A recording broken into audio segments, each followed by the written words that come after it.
We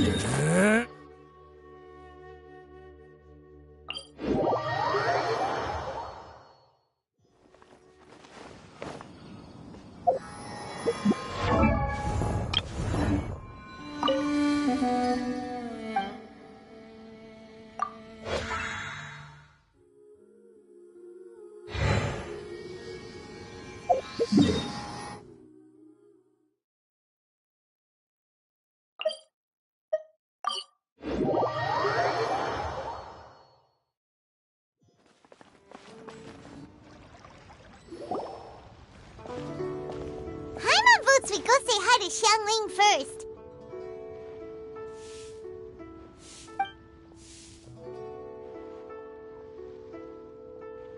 Huh? Xiangling? What a pleasant surprise meeting you here! Oh? Why, the pleasure is all mine, as is the surprise, surely. It must be fate that brings us together in this place. How have you fared as of late? I sense you are older and wiser than the last time we met. It seems your travels continue to yield valuable insights. You are too kind. So, Xiangling, are you here to listen to stories over tea again? I had originally planned to set out after this last round of tea. However... I had planned to take a walk to Qingce village and gather some nascent bamboo shoots, which are currently in season. A villager there once gave me a small sample, and they possessed a most excellent flavor. Huh? Nascent bamboo shoots? Why can't you just use normal bamboo shoots instead? Wait, Paimon knows, because Zhongli prefers the finer things in life, right? Okay, Mr. Particular, let me guess. Ahem. The nascent bamboo shoot has a uniquely tender texture and a delicate sweet taste that its normal cousin cannot match. An astute observation, Paimon. You know me well indeed. Lantern Rite is almost upon us, but besides the bamboo shoots, there are a few other items I have not yet procured from Director Hu's list. May I ask if you have already made arrangements for the days ahead? Well, we were planning to use the opportunity to say hi to some of our friends, but before we were able to figure out a schedule, we ran into you. Well then, might I invite you to imagine the sheer delight that is a soup cooked with the freshest nascent bamboo shoots in all the land. Generous cuts of pork belly and crisp, fragrant bamboo shoots placed together in the pot and left to simmer slowly for half a day. You're doing this on purpose, aren't you? Paimon's onto your plan. You just want to hoodwink us into fetching your bamboo for you. Why, I assure you, I would do no such thing. I merely wish to inform you of the freshest, most succulent and flavorful bamboo shoots one could ever hope to taste. Ugh. Let's go, Traveler. Paimon's taste buds can't take it anymore. Collecting a few bamboo shoots shouldn't take too long. Paimon has got to get her hands on some of that soup. Such fine specimens are indeed well worth the excursion. Very well. I shall leave the bamboo shoots to you. Should you have the good fortune to find some, please share them with me as well. See? Paimon knew he was just bamboozling us. However, there is no need to rush. The streets of Liu will be bustling with visitors and filled with all manner of celebrations during the festive period. By all means, go wherever your interests lead you. The nascent bamboo shoots would be but a wonderful final touch to a most exceptional feast. What an honor it would be to savor them in the company of friends. We're heading out. Enjoy your walk, Zhongli. Take care now, you two.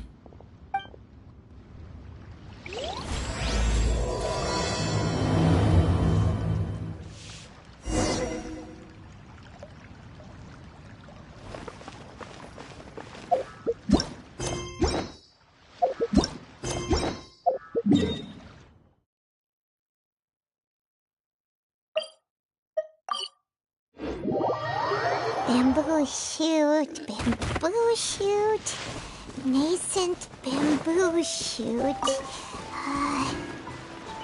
Oh! This one's only just sprouted, and it looks super fresh. Paimon thinks this is the one. This should be enough. Let's head back. Help! Help! Did you hear that? Someone's calling for help. It's coming from over there.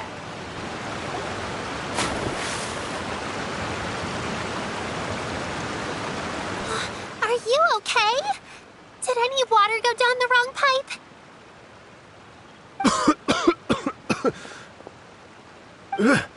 I think I'm okay now. Thank you so much. That was scary. Well, at least you're all right. All thanks to your savior here. Oh, a little girl? Greetings, everyone. My name is Yao Yao. It's a pleasure to make your acquaintance. Whoa, she's so well-mannered. My name's Paimon, and this is the Traveler. I'm Dvorak, a musician from Fontaine. I came through Stone Gate, intending to head towards Liyue Harbor, but then I became captivated by the beautiful scenery, and before long, I was completely lost. Just now, I was so mesmerized by the waterfall that I slipped and fell into the water. If it weren't for Miss Yao Yao's help, I shudder to think what might have happened. It's all right, Mr. Dvorak. The splashing around the bottom of the waterfall means the stone path is always wet and slippy. You definitely have to be careful. Next time you're exploring an unfamiliar environment, try to focus on what's right in front of you. Don't let your mind wander. As long as you watch your step, accidents like this won't happen anymore. Yes, ma'am. I understand. I'll remember to be more careful next time.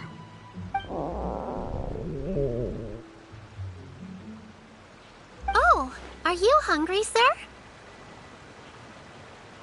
Oh, I'll be fine. Please, sir, it's quite all right. I was born and raised here in Liyue. It's only natural for me to extend my hospitality to any guests who are passing through. I expect you still have quite a long journey ahead of you. It's very important to keep your energy levels up.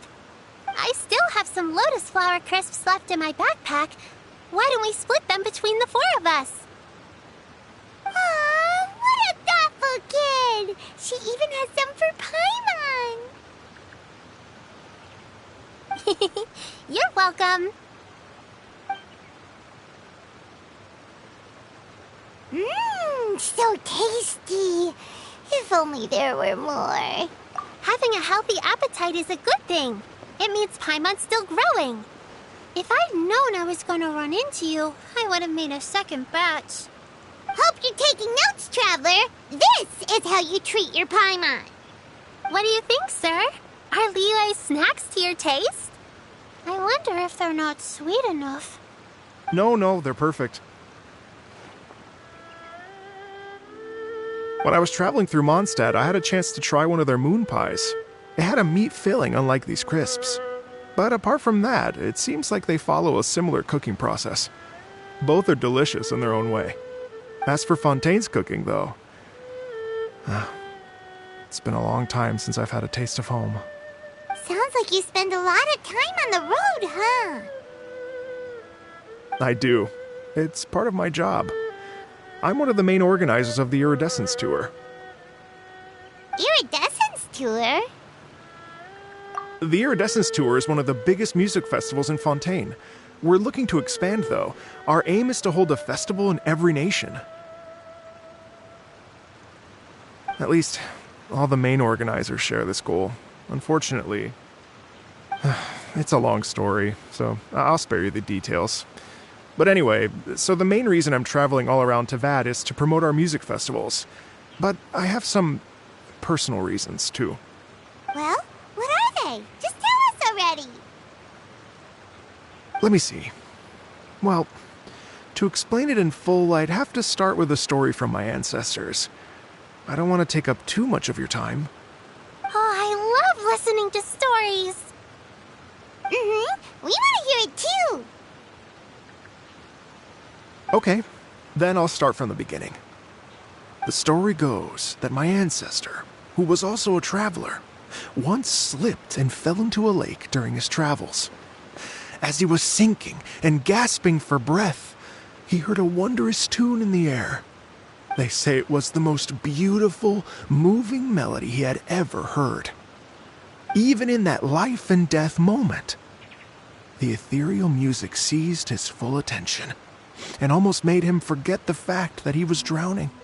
When he finally came to, he found that he had already been brought ashore. Not too far from him stood an unfamiliar woman with an almost divine aura. Once she saw that he was no longer in danger, she left without a word. My ancestor tried to run after her to give his thanks, but although a mere dozen paces separated them, no matter how quickly he gave chase, he drew no closer and remained a dozen paces behind. In the end, all he could do was to bow in thanks to the woman as he watched her walk away towards the rivers and mountains in the distance, before at last he turned around and made his way home. Once he returned to Fontaine, he began to learn an instrument so that he could spread his story far and wide, just like the bards. After generations of retelling, embellishing, and dramatizing, people have come to think of that lady as something like a fairy. The story's become something of a local legend in Fontaine. It's called the Lady Overlooking the Lake. People now say that if you go down to the lakeside and play an instrument, so long as you play a pleasing melody, you will hear a fairy lady who is hiding out of sight, playing along with you. Wow! Exactly. It may just be a legend to others, but for me, it's a real part of my family history. I wanted to find out the truth of this tale, so I decided to retrace my ancestors' steps and search for that lady's modern-day descendants. Of course, there's no way of knowing where my ancestor fell into the lake all those years ago, so I always knew that the search would be akin to looking for a needle in a haystack. I've spent many years on the road now, and I'm nowhere near as fit as I was in my youth. The wish that I've spent half my life chasing after has now become something of an obsession. I haven't lived half of my life yet, but still, I understand how you must feel. I meant too! It's like... imagine if you stayed the center of a lotus flower crisp, which is the best part, by the way, because you wanted to eat it another day. But then suddenly, sploosh! It falls into the water, never to be seen again! Paimon would definitely remember that for the rest of her life. There's no need to feel sorry for me. I've made some progress over the years. For example, I've concluded that the story must have taken place in Liyue. Oh, so you finally found a lead? Yes, in fact, that's an intriguing story in and of itself. I'd always known that Mondstadt is the city of song and freedom, but more recently, I heard that the Animal Archon returned to Mondstadt for a festival in the fall, and learned that he himself is a patron deity of music. So I prayed for the Animal Archon's guidance in the Mondstadt Cathedral, and as soon as I set foot back outside the front gate, I noticed a cluster of leaves being blown in the wind further and further west, towards Stone Gate. A friendly local told me that this meant the wind was guiding me in the direction of Liyue, so I followed their advice and made my way here. Right? You get it. I knew I'd find someone that agrees with me eventually. Are you sure? It sounds a bit too much like one of those fake legends told by those treasure hoarder guys to scam gullible grannies from Jingsa Village. Rex Lapis has returned to the world. Just give me some incense and a little more towards the travel fees, and I will pass your gift on to the Lord of Geo and ask him to keep you and your family safe and well, and so on and so on. Don't worry, Yao Yao. We have a lot of experience with deciphering omens and stuff. And anyway, you only got scammed if you handed over Mora, right? Actually, to express my gratitude, I did spend rather a lot of Mora on several bottles of fine wine, which I left at the Statues of the Seven along the way. Oh dear. Well, how about this, ladies and gentlemen? Why don't I bring you all to Yujing Terrace to see Miss Ganyu? I don't know very many people, so I can't help you out much. But Miss Ganyu and the Qixing know just about everything. If you've been scammed, they'll help you get your Mora back. And if the wind was telling the truth, and you want to keep looking for that lady's family, they'll be the best people to ask. But you've already helped me so much. Well, I was gonna take some new medicinal herbs and plants I picked to Miss Ganyu anyway, so it's no trouble at all. You know what? It's been a minute since we saw Ganyu too. It should be nice to pay her a visit before Latern, right? All right. Well, my sincere thanks to you all. I will never forget your kindness. Okay, everyone. Please follow me. I'll be your guide. Remember to watch where you're going, okay? Uh-oh. Paimon's out of a job. Oh well. Paimon will just be a cheerleader instead.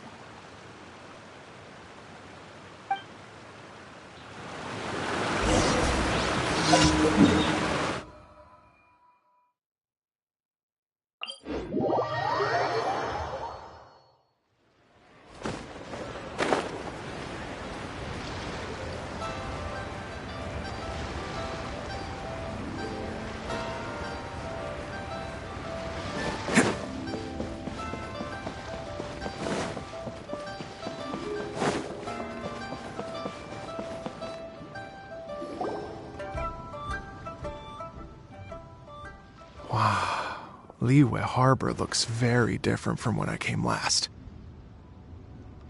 It's almost as if I'm listening to the same melody, but with a richer timbre and new variations added. Well, we are here during Lantern Rite after all. It only comes once a year, so they always have a big celebration. It's fair to say that this time of year is when Liyue Harbor looks the prettiest. Great, let's go and check it out. I can't wait to get into the city and see it all up close for myself. The streets are breathtaking. Smiles and laughter everywhere I look. It's contagious. I can almost feel the music in the air. I have the urge to start waving my conductor's baton. I'm glad that you're enjoying the city.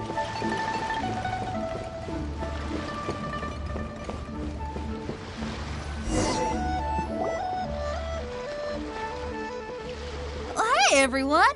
Fancy meeting you all here. What a nice surprise. Hello, Xinyan. Let me introduce some new friends. They are... Traveler, Paimon, and Mr. Dvorak, right? I've known them all for quite a while. When I was last here to advertise a Liyue stop for the Iridescence Tour, Xinyan was one of the few people willing to give me the time of day. Feels like I've been chasing this Iridescence Tour bandwagon halfway around the world, but I keep getting stood up. What's going on, Mr. Dvorak? I'm so sorry, Xinyan. We've had a string of terrible luck recently, and every time we've tried to put on a show, something or other has come up to stop our plans from materializing. Is that right? I guess it can't be helped.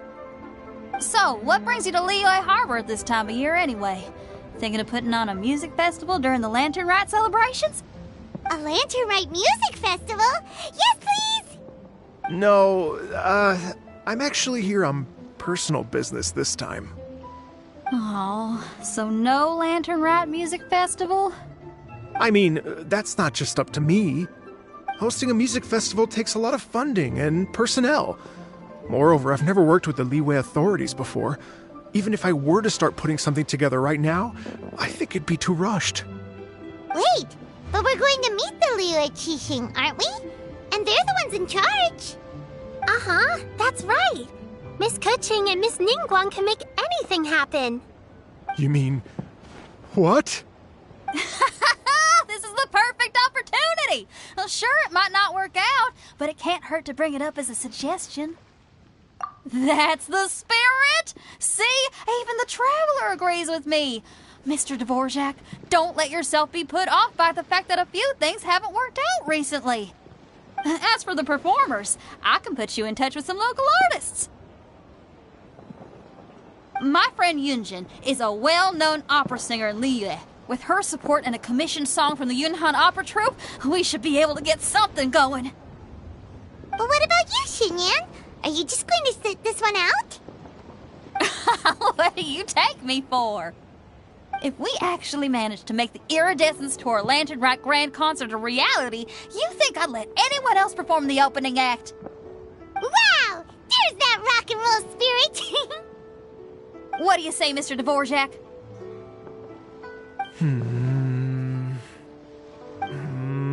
Okay. I'll give it a shot. But the opening act is not something to be chosen lightly, Xinyan. I will judge your work by the strictest of standards, so please make sure you are fully prepared. Are you kidding? I thought you'd never ask. Whew, guess my shopping time's getting cut short. I'm gonna head back right away and start working on this. Yao Yao, if you run into your senior on the way to the Qixing, please send her my regards. Okay, I promise I will. Good luck with your music, Xinyan. You've got this, Xinyan! So about the senior of yours Xinyan mentioned just now, is that anyone we know? Yes, it's Xiangling. She's mentioned you two before. Xiangling. I know you must have looked out for her a lot too in the time you've known her. So, thank you for that.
Can't catch me!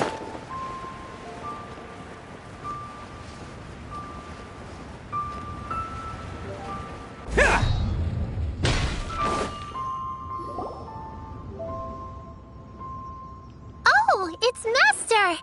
Is it okay if I go and say hi to her?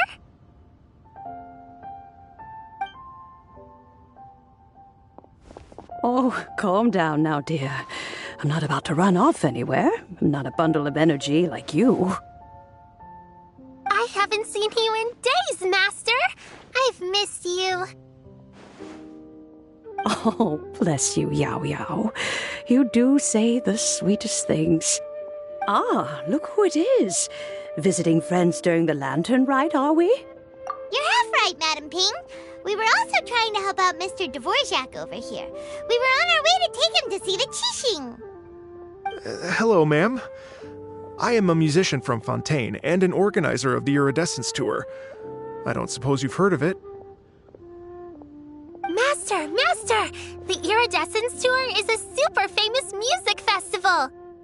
Oh, an old lady like me wouldn't know much about that sort of thing. A music festival, you say? It sounds terribly exciting. Oh, right! Madam Ping, how would you feel about that? You're an elder of Liyue, and you know all about Liyue's cultural traditions. Hearing your thoughts would definitely help us figure out how best to approach it. For example, do you think it might be a bit too modern, or is there any other issue? Why, not at all. Music pays homage to history and culture, and it can also be a bridge between different civilizations. Times change, and the music enjoyed by the youngsters of today is no doubt very different from the tunes I was accustomed to in my youth. Nevertheless, all fine things in life can be appreciated. And so, I look forward to it immensely. Hear, hear. I do believe that, my own dear grandmother aside, you are the wisest old lady I've ever met. Goodness gracious, you're all being suspiciously sweet today. Yao Yao, whatever have you been feeding them?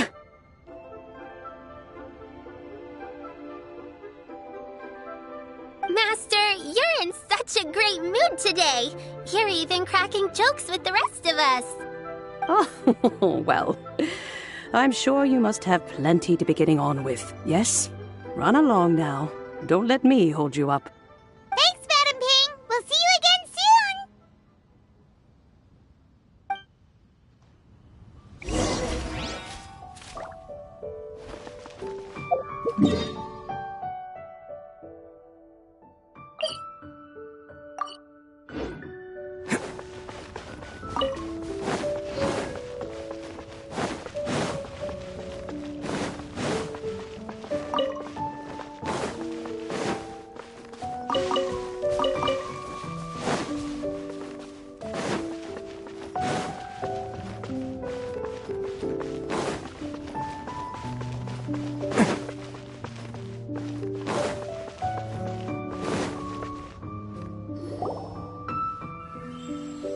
And when you meet with the Ministry of Civil Affairs, please remind them that the festivities are not an excuse to procrastinate their work. Understood, Miss Ganyu. I'll take my leave now.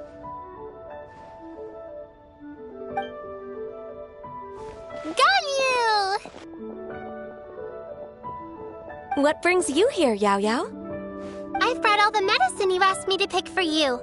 Oh, and here's a pack of sweet flower seeds as well. Also, these dried Genshin leaves make a great pot of tea that's very good for you. I know you've had a lot to deal with at work recently, but you shouldn't push yourself too hard. If you're not careful, you'll end up falling asleep in the grass again. Well, this is weird. It's like a responsible younger sister talking to their disorganized older sister.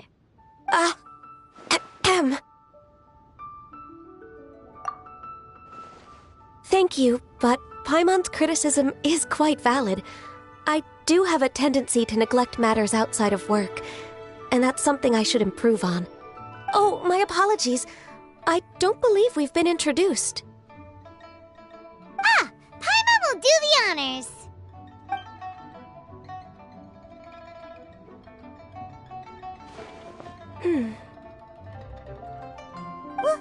What's wrong? Did Paimon go over everything a bit too fast? It's definitely an ambitious plan. If there's anything you didn't quite catch, Paimon's more than happy to go over it again. It may be a little difficult to make this happen. Oh? Well, the Lantern Rite is the most important festival of the year. Our celebrations must not only be visually spectacular, but also appeal to the tastes of Liyue citizens from all walks of life. The Iridescence Tour is relatively unknown in Liyue. It's difficult to predict how a brand new show will be received. It would be quite risky for us to bet everything on this one music festival. All very valid points. I completely understand. Therefore, we will not replace or cancel any of our pre-existing program. However, I will submit a proposal requesting to put the Iridescence Tour special performance as the final act of this year's festivities. Some live music will certainly add to the festive atmosphere on the night of the Lantern Rite. As for the venue... Yes, my thoughts precisely.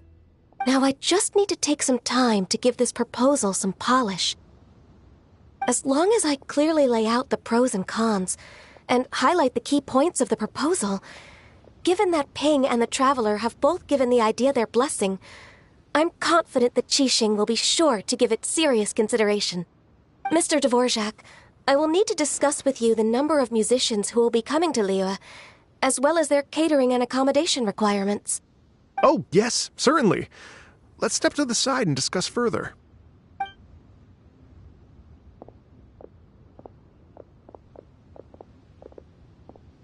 As soon as there's work to do, Ganyu's as diligent as ever. I couldn't agree more. Master once said that everyone has things that they are good at and things that they are less good at. So, with that in mind, Ganyu shouldn't feel compelled to become perfect at absolutely everything. I'm good at taking care of people, so that can be left to me. Wow. Hey, Yo-Yo, can you take care of Paimon too? Paimon's getting hungry again. I'm afraid my backpack's empty now, but if you let me know what you like, I can bring you some of your favorite dishes next time we meet. Apart from lotus flower crisps, what else do you like? Anything sweet, and anything that's made from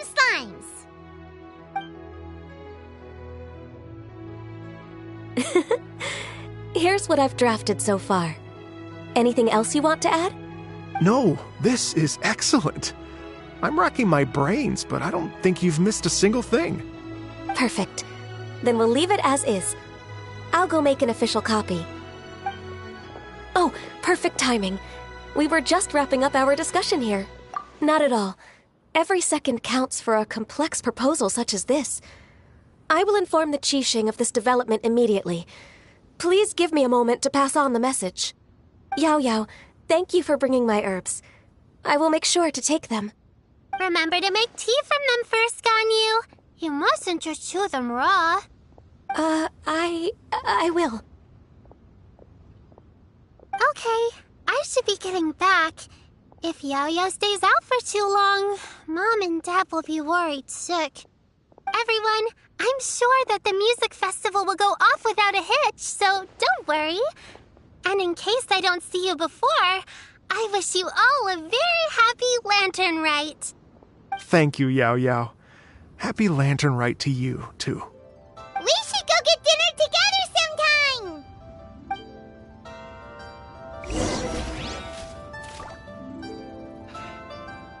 Though the clouds may darken.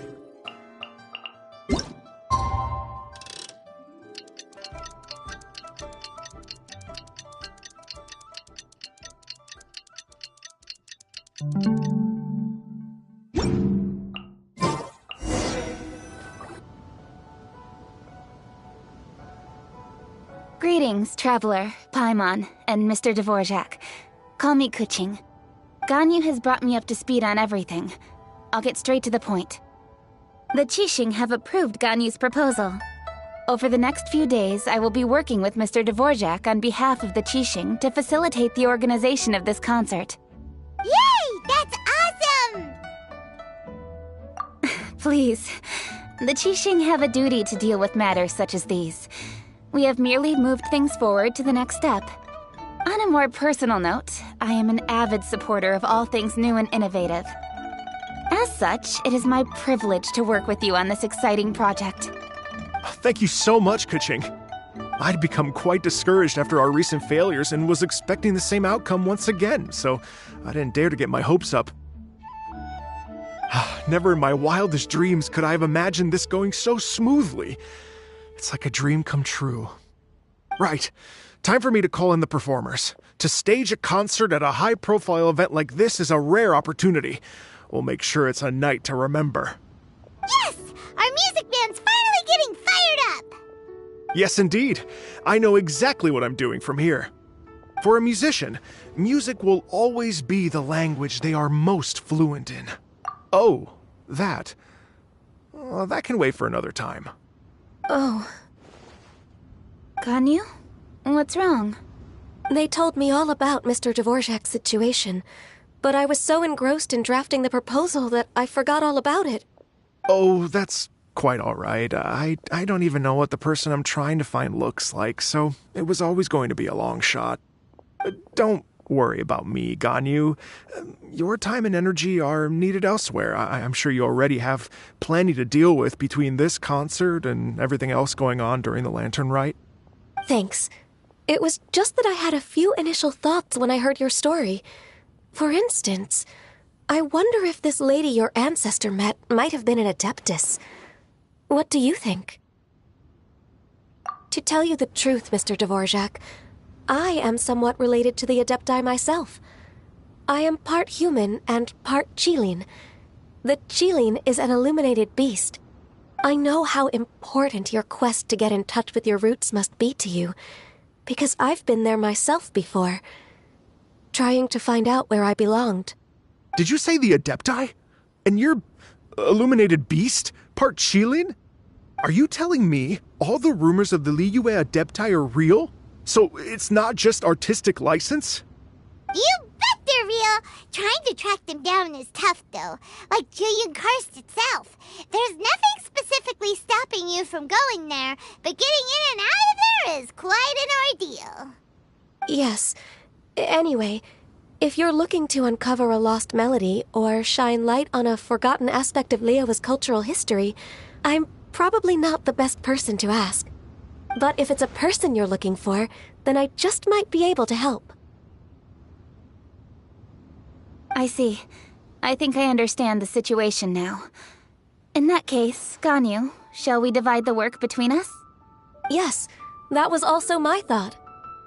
Great. So Mr. Dvorak and I will concentrate on things here in the city to make sure the concert goes according to plan. In the meantime, Ganyu will reach out to our network and try to find the person he's looking for. How's your workload at the moment? Will you be able to make time? I can probably get through everything in 2 days, as long as I don't sleep. Wait, what do you mean as long as I don't sleep? Even for someone with illuminated beast blood in their veins, working for such an extended period without a break will take its toll on your health. Somehow that does not sound persuasive coming from Kuching. Be it but 3 moons from the start, he who returns is not he that departs. Even I know the importance of maintaining a healthy work-life balance. In that case, 3 days. All right, I can work with that. If you have the time, would you join me for this search? You're well known to many of the Adepti and respected among the people. I'll feel much more at ease with your company. Okay, then let's meet back here in 3 days. Watch this space, Mr. Dvorak. We'll get to the bottom of this. You're all so helpful and kind. I just... Just think. Imagine if we found the Adeptus lady, or one of her descendants, and got them to come to the performance. Wouldn't that be amazing? It'd be such a happy reunion. And that's exactly what this festival's all about. You're right. Okay, I'm gonna pull out all the stops to make this lantern rite a true extravaganza. We should probably get going. Mr. Dvorak, could you come with me to confirm the site? Ooh, we're coming too! I was wondering, what are your thoughts on music? What does it mean to you? Music sounds nice? Truth be told, the question of what music means to people is one that I've been pondering for quite some time. Let's revisit this question after the concert.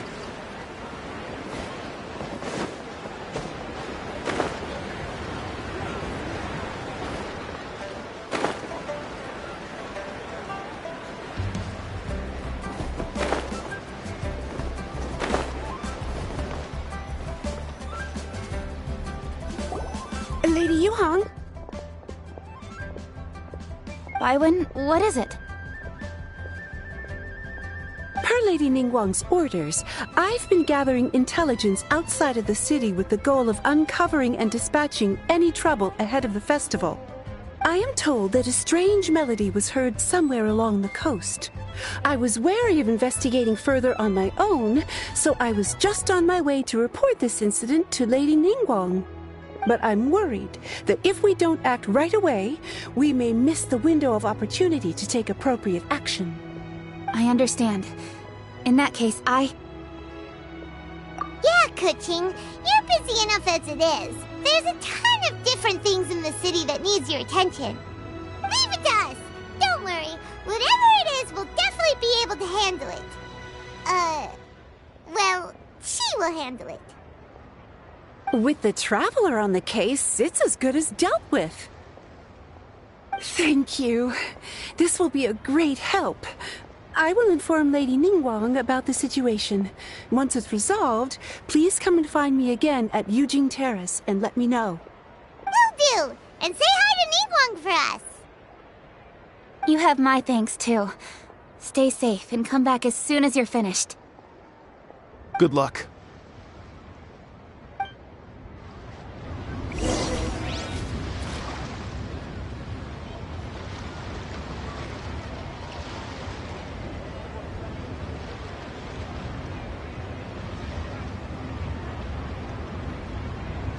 Arataki numero uno Ito here in the flesh. Ha ha!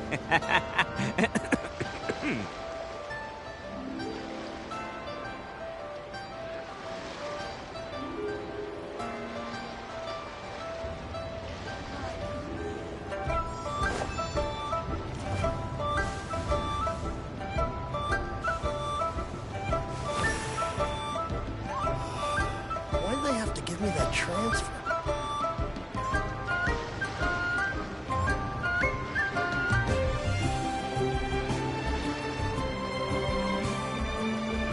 Don't underestimate the beetle. He can be some of the toughest little guys around. Yes, you can. Yes, you can. Want to know what's on this beetle's diet? Sweat and tears, that's what. That's how it gets stronger. I think we can all learn something from that.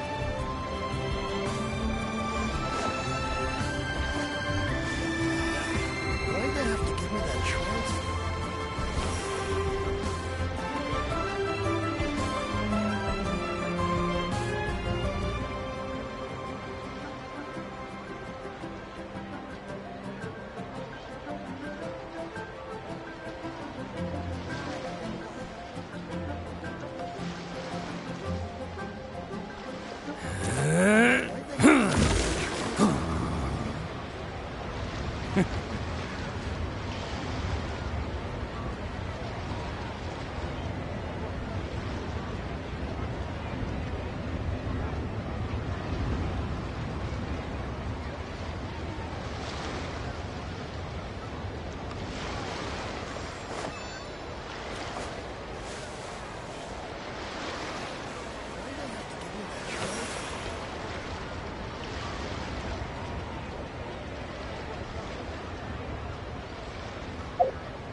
Said the strange tomb is coming from around here, right?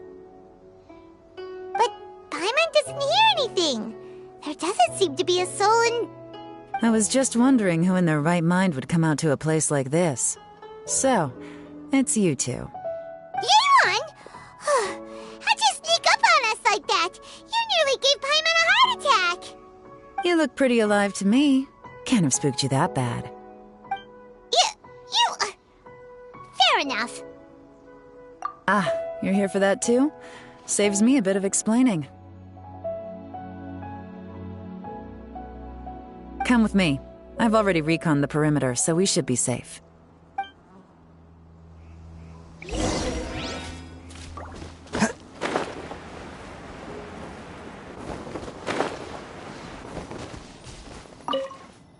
doors and the windows are all fine. So there definitely wasn't a break-in.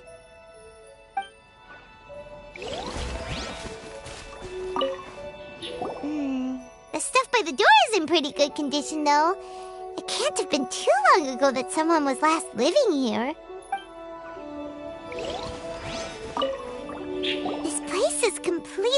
empty. There's nothing valuable left here at all.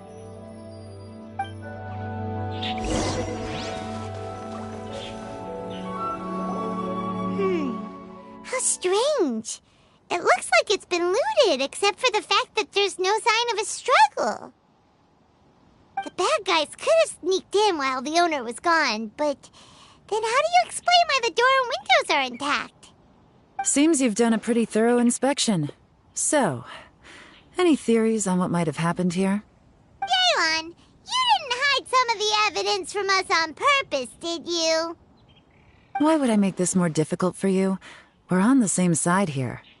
Okay, well, Paimon gives up then. Paimon's got nothing. What about you? Give up as well? Your instincts are pretty good. Or perhaps it's not instinct.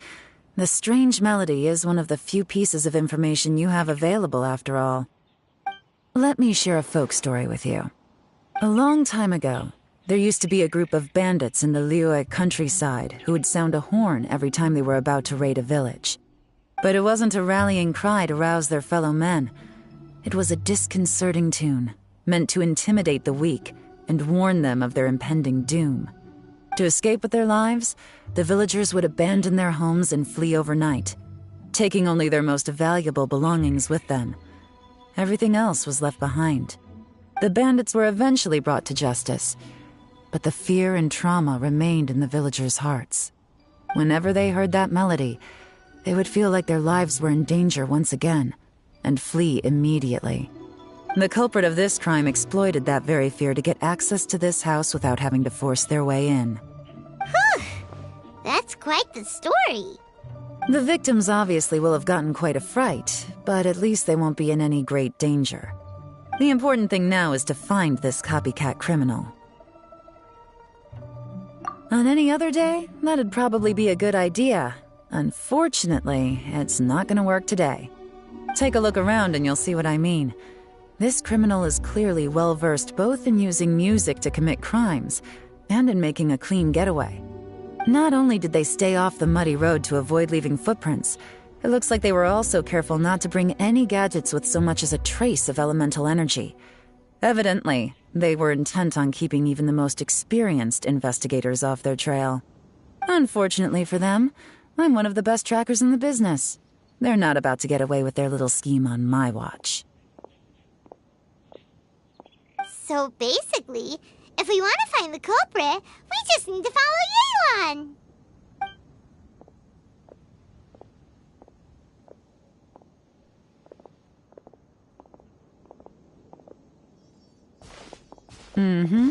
As long as you can keep up. Since the culprit's trying to be cautious and low risk, I'll bet they left through an area with some vegetation for cover, but not so much that it would slow them down.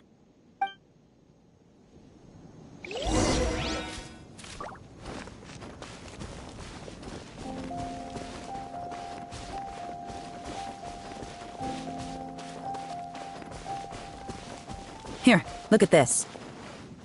These tracks are superficial, but they definitely didn't occur naturally. Something heavy was being dragged this way, meaning we're headed in the right direction.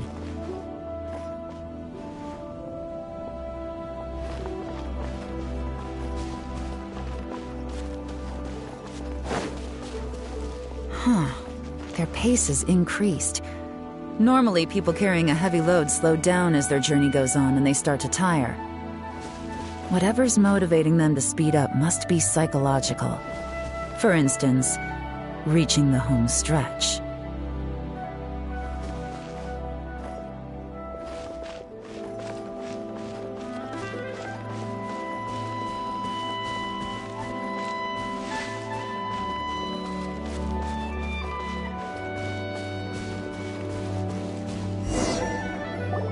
There they are! Look! A treasure hoarder tent!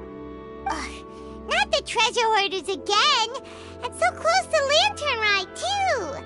'Tis not the season for their antics! Come on, let's round them up.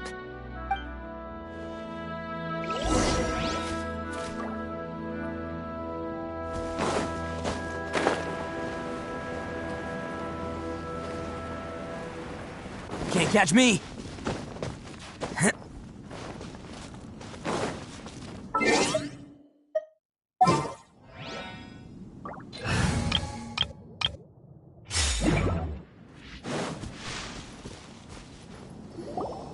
Hey, who are you? Where did you come from? The evidence is conclusive. Okay, confess and we'll go easy on you. My patience is running low, so why don't you do us both a favor, You kidding me? You think I'm scared of you? Perhaps not, but you should be.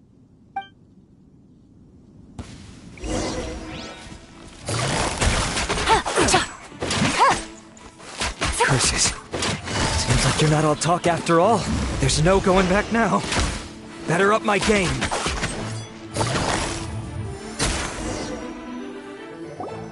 Mercy! Have mercy!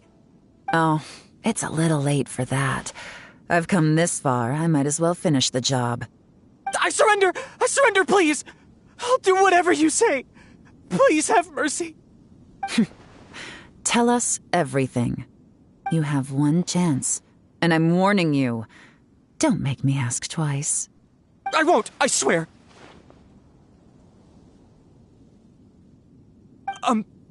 So Latern Right's nearly here, and like a lot of people, I wanted to buy a few nice things.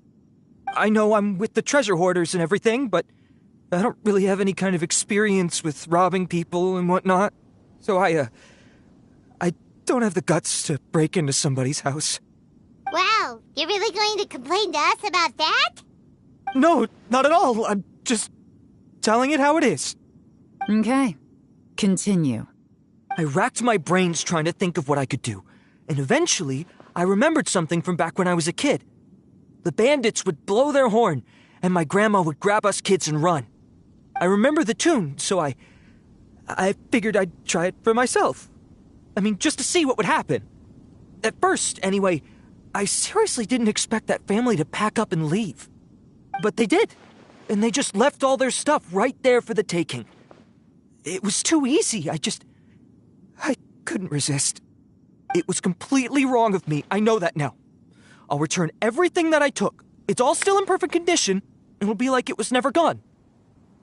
Please, give me a chance, huh? Let me make it right. Give you a chance, huh? Sounds to me like you'd rather strike some kind of a deal than spend Latern Right behind bars. Yes? Yes? You know how to bargain, I'll give you that. It's just a pity that you didn't confess at the first opportunity. You'll have to take a walk with me. Once we've returned the goods, we'll find the owner of the house, and you can apologize to them in person. After that, I'll escort you to the Ministry of Civil Affairs. Yes, ma'am! You know, as a former victim of this kind of crime yourself, I doubt anyone understands the fear you inflicted quite as well as you do. Does your greed matter more to you than your fear? More to the point, if you can play a tune from memory, don't you think you should be capable of making an honest living? You mean... That's enough hints for you. You'll have plenty of time to reflect on all of this yourself. There's not much left to wrap up, so I'll take it from here. Guess this is where I'll say goodbye. What is it? Is there something else? I'm still not sure how you first got your hands on this information, so play it safe when you get back. Don't mention to anyone that you ran into me out here. You helped a lot with the investigation and arrest anyway, so it's perfectly fair for you to get all the credit. Just take it. It works better for me, too. See you when I see you, and happy Latern Right. Yeon's such a pro at this. With her taking it from here, it's as good as resolved. Whoosh! Random event, a strange melody, complete. Although, it's kind of a shame that we never got that treasure hoarder guy to play the melody again.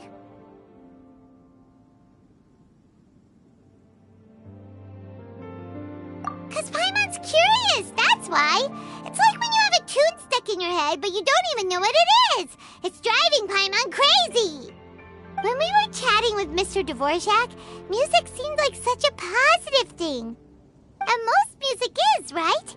It can help us relax, feel all warm and fuzzy, recall happy memories, or even just think happy thoughts. Paimon never imagined that music could be used to commit crimes. Oh, really? Huh. Makes sense. Paimon's musical understanding improves again! Well, anyway, now that everything's resolved, let's get back to Liyue Harbor. Byron's still waiting for us with our random event rewards.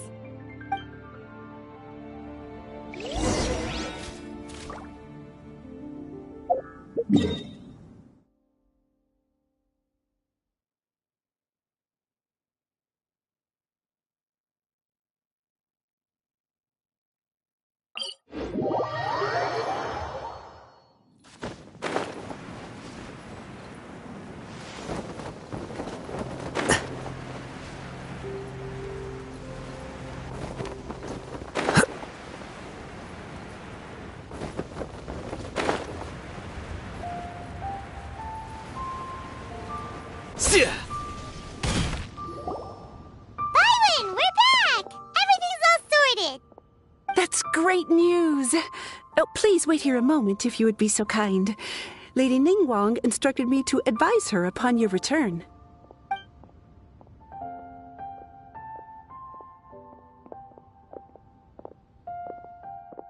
My greetings to both of you. Long time no see. No need to be so formal with us, Ningguang. We've known each other for a long time now. You must be super busy with all the preparations for Latern Rite. Don't mind us. On the contrary, I think it is those that I have known longest to whom I should extend the greatest courtesies. Alas, on a different day, I would invite both of you inside for some tea and a brief respite from your travels. But you're quite right. Trivial matters aside, there's no escaping the fact that we have a grand concert to organize. Once the performance itself is over, we'll then need to invite the representatives of the Iridescence Tour for a discussion on future collaboration opportunities. The financing arrangements alone could well entail many rounds of discussion. Simply put, there will always be work to do. Whoa, you're already thinking that far ahead? Well, we can discuss more current affairs if you'd prefer. I trust you saw this year's Mingxiao lantern at the docks when you arrived at the city?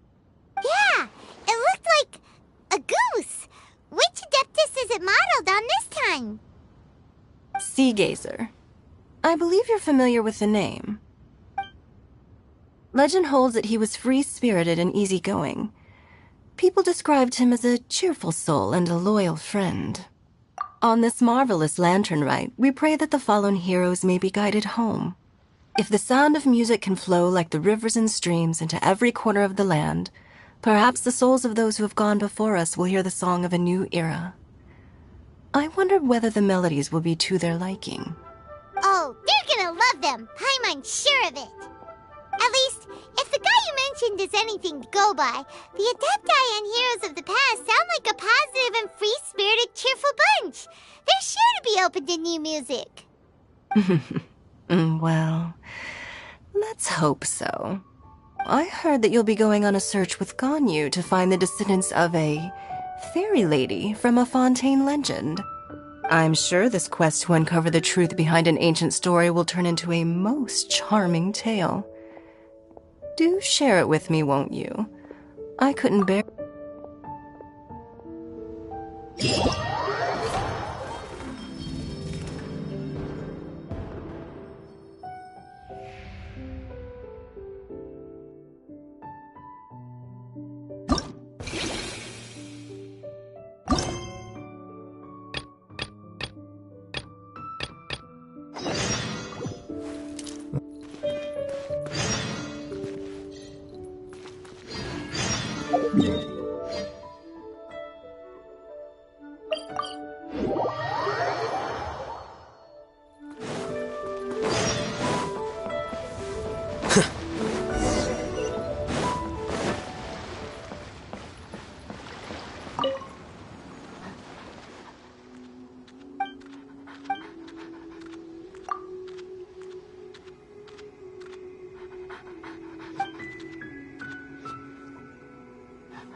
There have been many poorly written applications lately. I guess I'll just have to reject them all.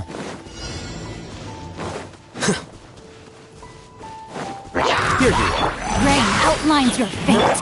Don't be scared. Dissipate.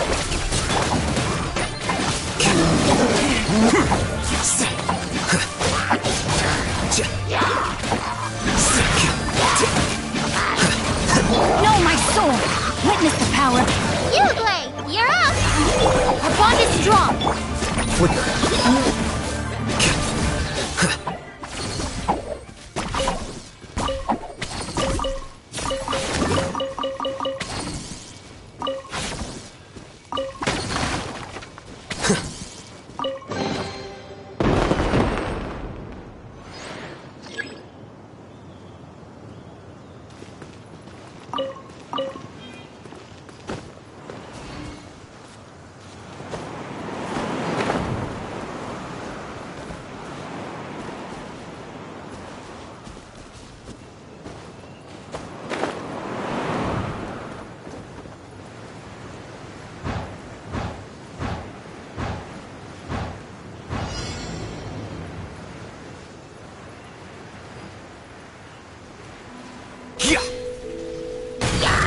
Rain outlines your fate. Ring cutter. Stay put. Stand with me. I'll settle this. Here you are. The process of elimination.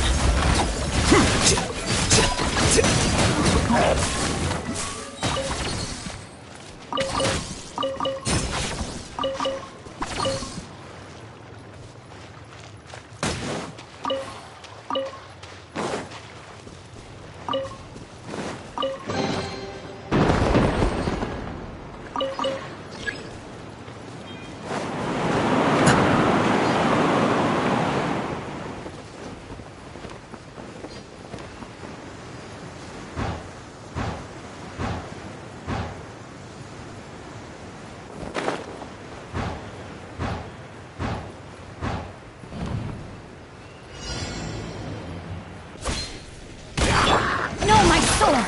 Let me leave you a verse. Don't be scared.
Looks like it's about time for us to meet up with Ganyu. Let's head to Eugene Terrace.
Outlines your face. Hey, don't dissipate! Out of my way!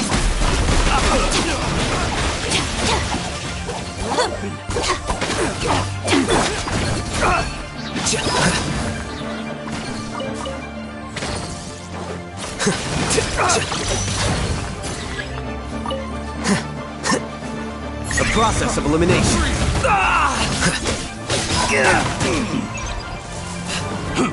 No, my sword! Let me leave you alone. Stay put! Flicker. Our bond is strong!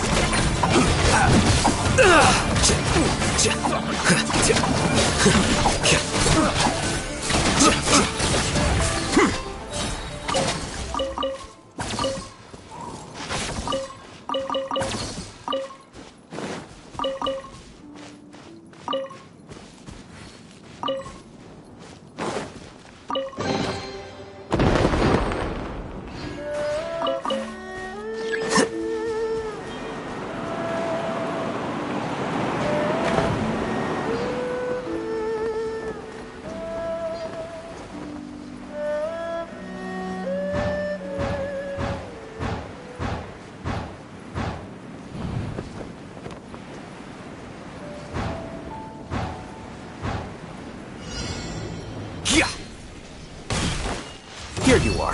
Rain outlines your face. You blade, yeah? Lightning purified! Defract.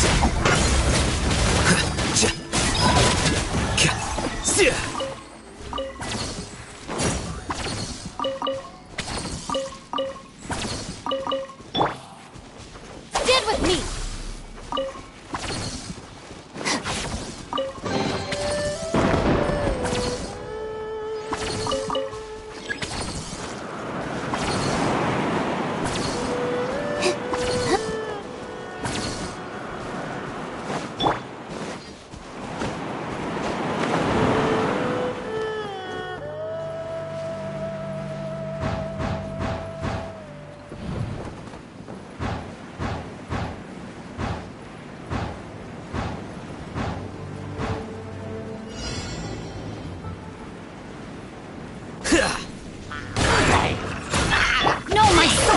Witness the power. Stay put! Don't get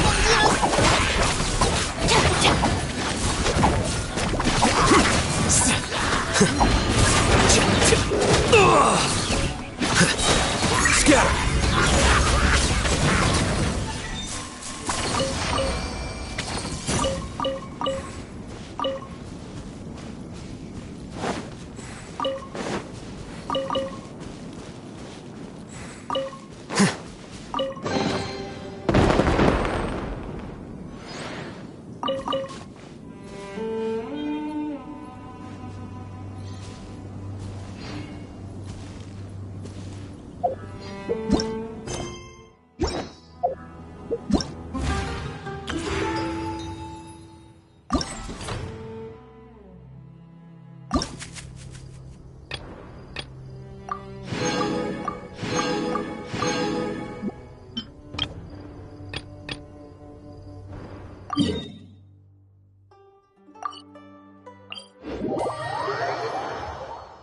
Book learning alone is not enough to cultivate intelligence. All those scholars in the academia are prime examples.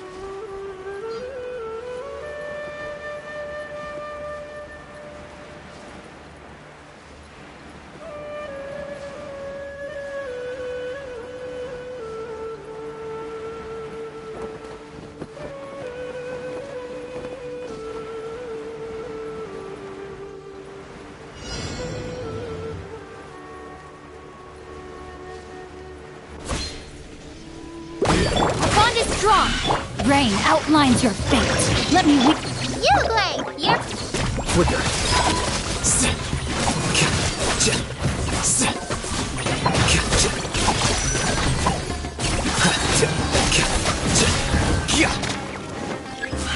A process of elimination. dissipate. I'll settle this.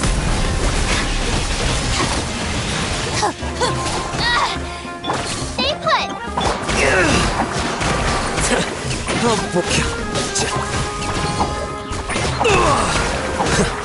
No, my sword! Rain cutter! Flicker.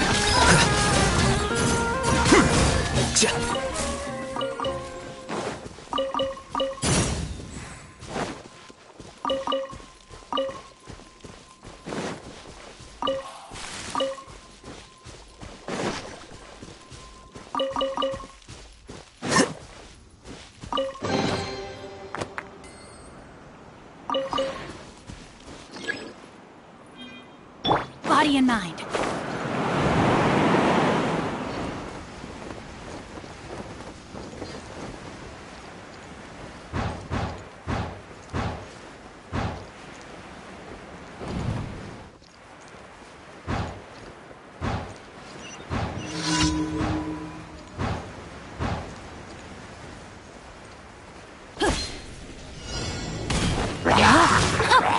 Rain outlines your fate. The bond is strong.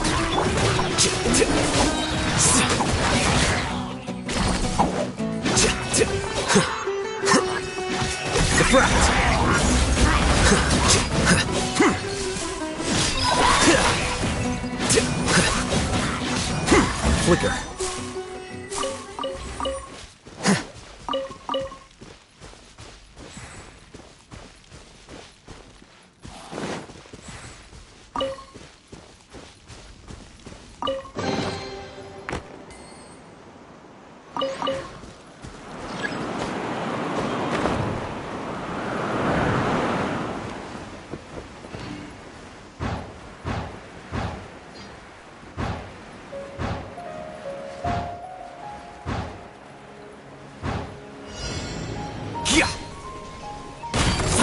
Here you are. Let me weave you in. Stand with me! Out of my way!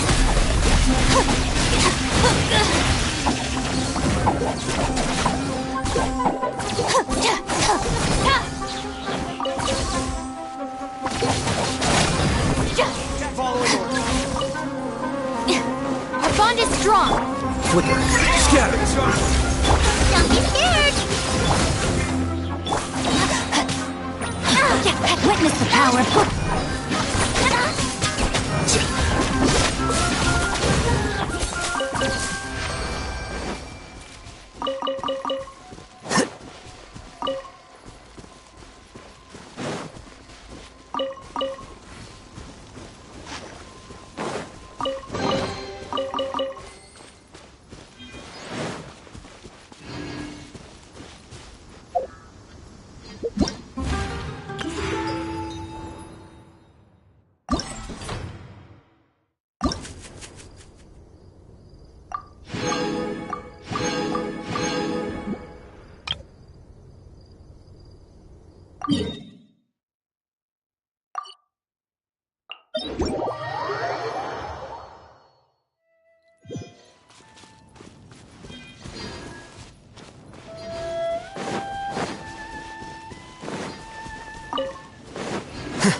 Rain outlines your... Go get it, you! Stand with me! I'll settle this!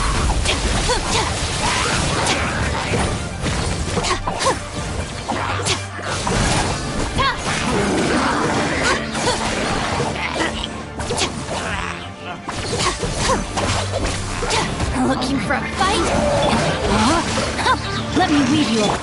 Flicker.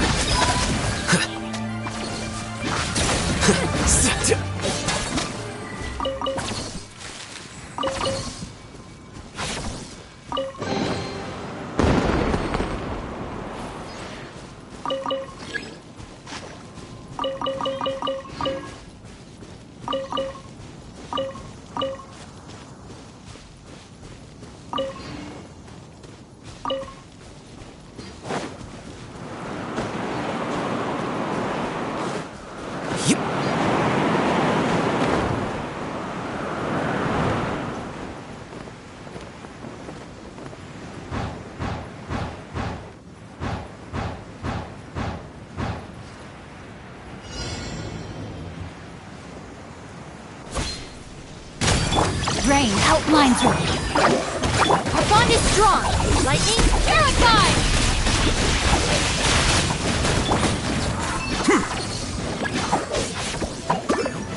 Defract!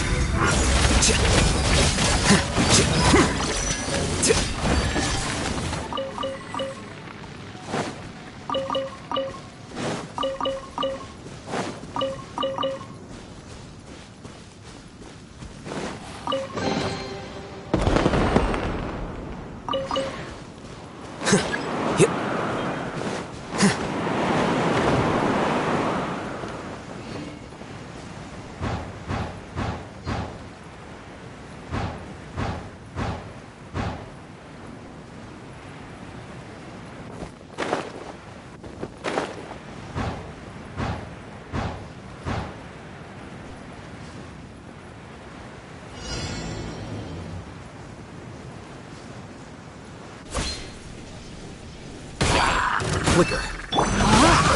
Ring cutter. Hey! Stand with me.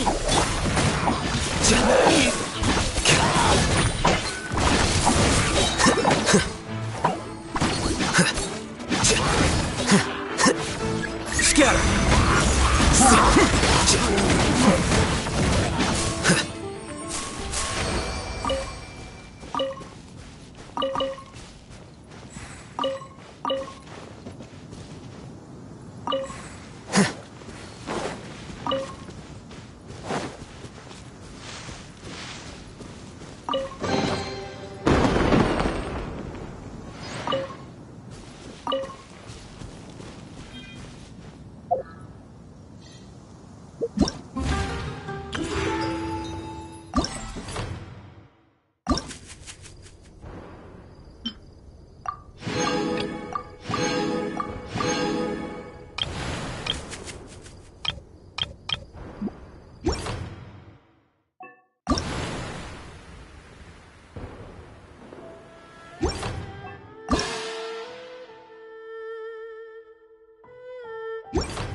There have been many poorly written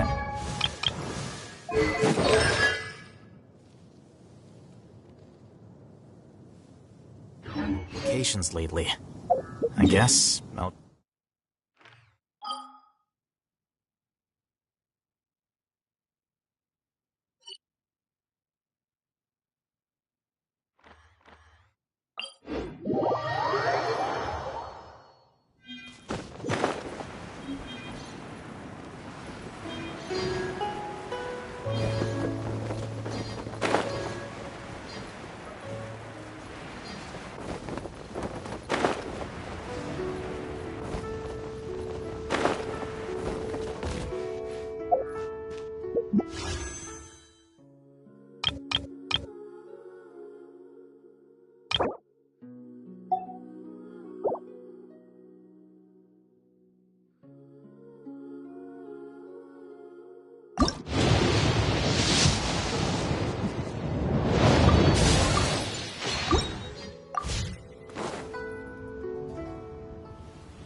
Greetings, Traveler and Paimon. What time is it? Are you okay, Ganyu? You were nodding off there. Didn't you sleep well last night? I'm fine. Don't worry about me. Let's discuss the matter at hand. Since last time, I've been thinking a lot about the story Paimon told me. In essence, someone rescued a drowning man and performed some music. If that were all there was to it, it could have been many people, human or Adeptus. But the tune was allegedly so wonderful that the drowning man forgot about everything else, even his own impending death, and only came to his senses after being brought to shore. Perhaps there was an adeptal power at work in that music that he, as a mortal, could not perceive. Or perhaps he sensed a power surrounding him but lacked the words to describe it, not knowing where it came from. Either way, if this part of the story is true, then the rescuer has to have been an Adeptus. You really think so? But this story is all the way from Fontaine. Isn't this a bit of a long shot? Also, Paimon's really curious about how people from Fontaine think this fairy lady looked. Ooh, like a crystal fly's wings? That would be pretty cool. But Paimon definitely can't imagine any of the Adepti looking like that. Actually, Ganyu, if you had to save a drowning person, how would you go about it? Huh? Me? Well, I'd get them to the shore, and then I'd probably hide behind a tree and watch them for a while. Once I was sure that they were going to be okay, I'd slip away without a sound. Got it. So basically, Ganyu's the type of person who doesn't like taking credit for her good deeds. No, it's not like that. I'm just not very good at explaining things. And I also find it really awkward accepting other people's gratitude. Well, what if this Adeptus in the story had a similar attitude? That would explain why she just left without saying a word. She was probably thinking something like, one was merely passing by and saw fit to address this egregious disruption to one's graceful zithering at once. You may keep your thanks to yourself. That was actually a very good impression of Cloud Retainer, Paimon. As far as I'm aware, Cloud Retainer isn't the most musically gifted. Still, we can't completely rule her out just yet. If we set off now, we could head to Mount Outsung and ask her about it. You'll be able to confirm either way if it's her, and I can, I've been in Liyue Harbor for so long now that I'm just not as familiar with the Adepti anymore. If there's anything we want to know about them, she's the best person to ask. Sounds great! And we're pretty close with Cloud Retainer by now, so we probably don't even need to bring her food this time, right? I've prepared a gift for her to mark the festival, just in case. However, Cloud Retainer spends most of her days studying mechanisms in her abode. She's on her own so much of the time that the moment she has someone to chat with, she just... Never mind. I promised I'd help Mr. Dvorak, and now that I've made the contract, I can't be having second thoughts. Traveler, Paimon, let's set off for Cloud Retainer's abode. Seems like this is a tough decision for Ganyu, but she's made up her mind now. Paimon gets why she'd be so anxious. Okay, how about this? If Cloud Retainer tries to start telling stories about her again this year, we should pipe up and change the topic. Wait, did she leave already? Hey, Ganyu, wait up!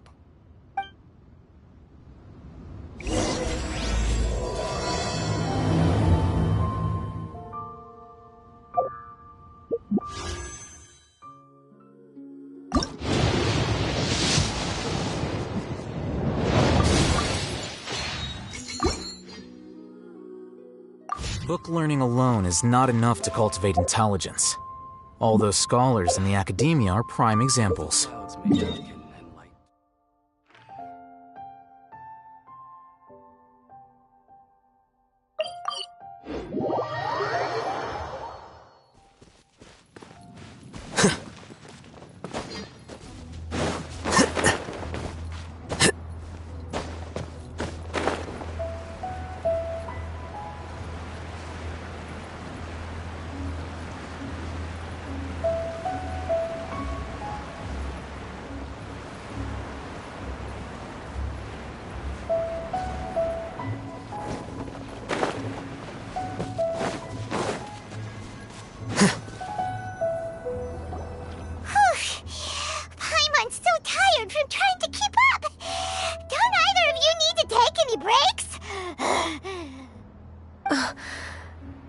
I can't believe it. Cloud Retainer is not here. Huh? Did we miss her? She doesn't like to travel, so in the past, it's always been the other Adepti who come to visit her during the festivals. True. Now that I think about it, Cloud Retainer would be quite capable of taking care of anything on her own. There's no need to worry about her. Since she's not here, I guess the next step is to check all the other Adepti abodes, one by one. Uh-oh. Will it involve a lot more traveling?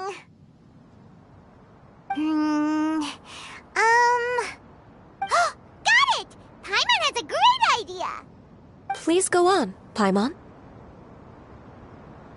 Our goal here is to find the Adeptus that helped Dvorak's ancestor, right? We can't hear any music right now, but if she's really as nice as the story suggests, she'd definitely come to help anyone who was drowning, right? Yes, I think that's fair to say. So, all we have to do is get the Traveler to pretend to fall into the water, and the Adeptus will come to the rescue! You know perfectly well that Paimon can't swim! Paimon would sink like a rock! Just trust Paimon! The water's pretty deep over there! Quick, swim to the very center!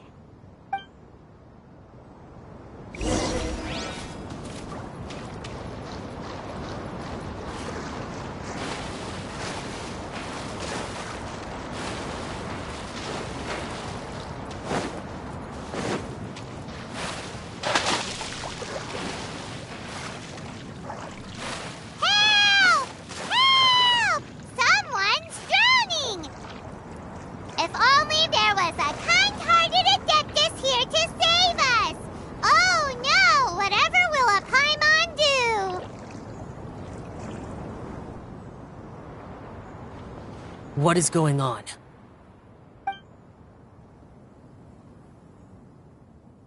How do you feel right now? Shenhe! And the Conqueror of Demons. Why don't you say something? Please don't make Paimon explain it.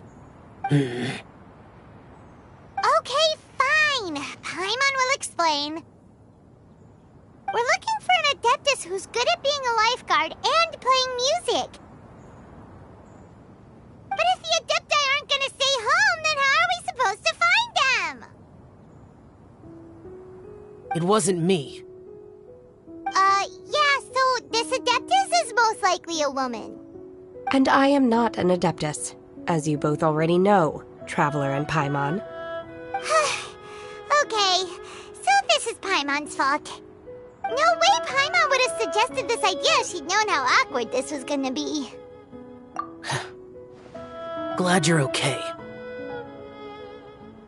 As far as I know, the one you seek is no Yaksha. And one last thing. Your actions here caused others a great deal of worry. Do not repeat them again in the future. As ever, the Conqueror of Demons comes and goes, just like the wind. Right. I didn't dare to say a word just now. How's your training going, Shenhe? Have you made any plans for Latern Rite? We could spend it together in Liyue Harbor if you'd like. Oh, I had planned to spend the festival with Master this year. However... Oh, speaking of Cloud Retainer, when did you see her last? Earlier this morning. She set off for Mount Hulao at dawn. I noticed she was using an Adeptus art of some kind to protect a mechanism that looked like a boiler. Maybe it was a gift for Mountain Shaper. I did not inquire. So we just missed her. Please excuse me for a moment. I think I'll leave the gift in her abode. Sure. Thank you. It sounds like Ganyu and Shenhe have gotten a lot closer recently. Yes. During the summer and winter, I continued to train with Master. In the other months of the year, I have been learning to adapt to human life in Liyue Harbor. Ganyu arranged accommodations for me in the city, and also recommended several work positions for me. But when I try to blend in by referring to her as Miss Ganyu or Lady Ganyu, like the others, she says I mustn't address her like that. Sometimes I'm supposed to copy other people. Sometimes I'm not. Oh, is that what it is? Noted. So, you came looking for Master today because you wanted to ask her about the Mystery Adeptus. Is that right? Yep. Oh, speaking of that, have you ever heard any music while out training in the mountains? Music? What is that? It's, a kind of a happy or relaxing sound. Or, a nerve-wracking sound. Or even a terrifying one. Okay, I'm done. I also left her a note so that she knows where to find us. We won't miss her again. Yay! That's really helpful. Thanks! We were just talking about this thing called music, and based on Paimon's description, I do believe I hear it every day. Please follow me. Oh, really? Great, let's go!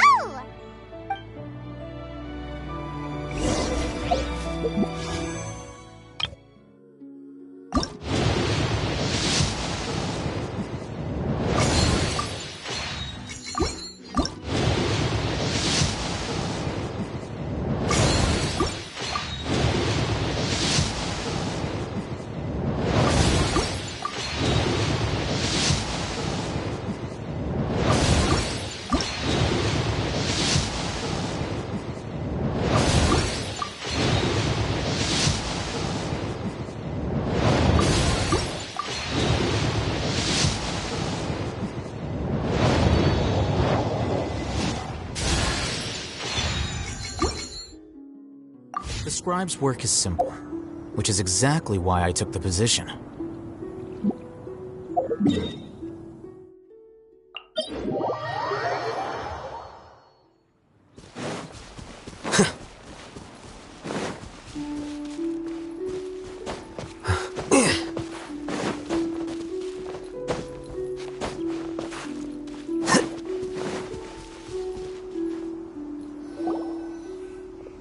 This is the place. I enjoy training here to the sound of music.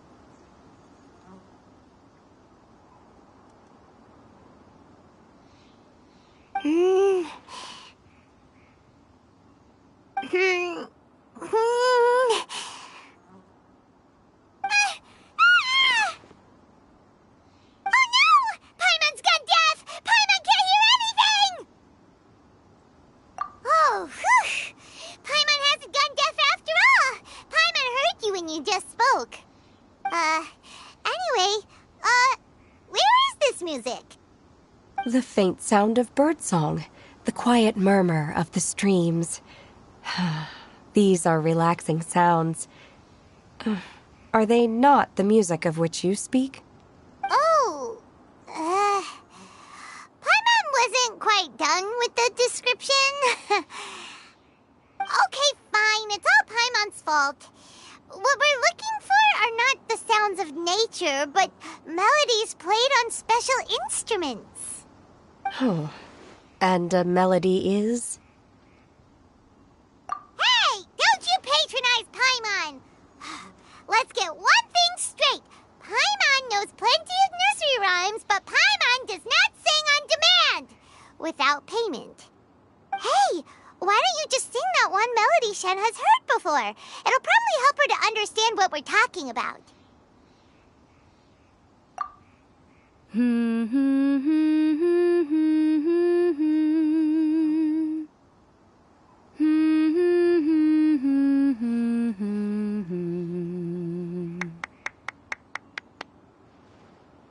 Oh, was that from the opera that Yunjin sang? Mm-hmm.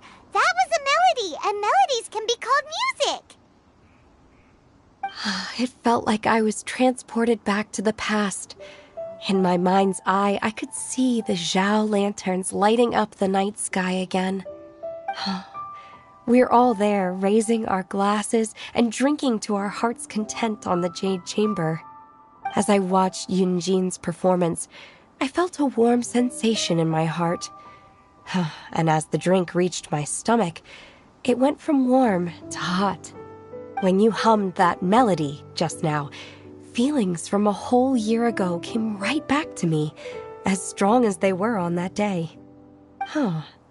So that's the power of music. Wow, Shenhe. That was so deep! Music definitely has the power to bring up memories. It's like a time capsule with all the special moments from our lives squished inside. What about you, Ganyu? Are there any melodies that have left a deep impression on you? I don't remember if my parents ever sang any lullabies to me. I know some local folk songs, and a few other things come to mind too. The songs of the sailors down at the docks, the little ditties that the vendors call out in front of their beloved shops, the tunes of folk artists performing on the streets. Yes, that's right. In the past, whenever I heard the sound of those tunes, I always felt that they were worlds apart from me. Many in Liyue probably view me as a non-human. And they are right, in the sense that I never could connect with humans' artistic expression and their sentiments. So I haven't been able to integrate into their community and be a part of their lives. At least, that's the view I held in the past. Only more recently did I start to realize that the only barriers are ones that I have erected with my imagination. The way those melodies make me feel isn't all that different from other people after all. They're about mundane details of everyday existence. Life's ups and downs, joys and sorrows. Even though we come from different backgrounds and have different stories to tell, when it comes down to the most common things that we see and experience around us each day in the city, in that sense, we're all the same. You go, Ganyu! You're really making progress. You have loads of friends in Liyue Harbor when you think about it. Okay, maybe some are more like coworkers and bosses. But at the very least, Kuching and Shenhe are your friends now, right? Yes, I am. Technically speaking, we should refer to each other by the conventional forms of address used among fellow disciples. But now that I know what constitutes a friendship, I do believe we are more friends than co-disciples. Thank you, everyone. Once the days are warmer, I would like to host you at my home in the city. Please invite Kuching as well. I've planted many types of flowers. I'm sure some of them will be to your taste. You are too kind. I couldn't possibly. Nonsense. You are my friend. I have cultivated and cared for the flowers just as you taught me. Once you've seen them for yourself, I am sure you can advise me how to do an even better job next time. I will save some for decoration. We can feast on the rest. Then, thank you in advance. Wait, what is that saying again? If you insist? Do people say that? I'm not completely sure either. It doesn't matter, okay? You got the point across. No need to split hairs. Paimon's more concerned about your idea of a girls' night out. Eating flowers? Really? Does this have anything to do with you both being the disciples of that illuminated bird? Who dares refer to one not by one's Adeptus title, but merely as that illuminated bird? Master. Our greetings, Cloud Retainer. Ah! There it is! The illuminated bird has landed! Double humph. Now she has the gall to use it rather than she, even after being chastised once already. Barely a moment has passed since we last met, and yet your impertinence has reached new heights. Very well. If you refuse to learn your lesson, one shall scold you no further. One has received your message from Ganyu. On the matter of the Adeptus you seek, one suspects to know their identity. Well, shall one lead the way? I still have to complete my training for today, so I will bid farewell to everyone here. Very well. Await my arrival at one's abode later this night. On this special occasion, you should indulge yourself with some savory dishes. If you want to release a Shao Lantern, come and find us anytime. Thank you, everyone. Happy Lantern Rite to you too.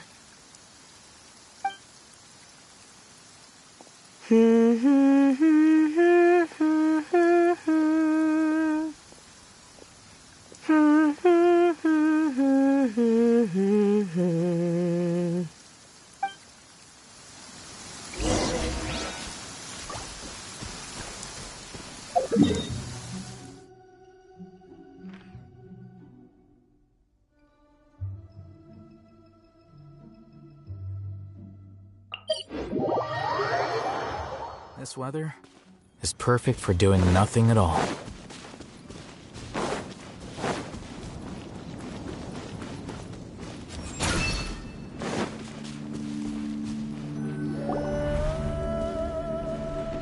Is this Quaily Plains?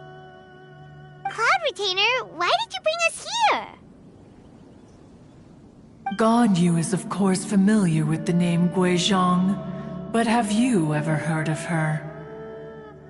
Guizhong is another name of Agentis, the god of dust. She was extroverted in nature and adored social gatherings and inventions alike. Long ago, this region was yet a prosperous assembly. Guizhong often invited her friends to visit her home, reserving for us seats around the largest stone table. Sea Gazer would always bring out his latest treasure and place it upon the table. He could be quite the braggart. Though usually a mild-mannered fellow, when it came to those collectibles he was so fond of, he always loved to show them off. Paimon remembers that name. So that's what Sea Gazer was like.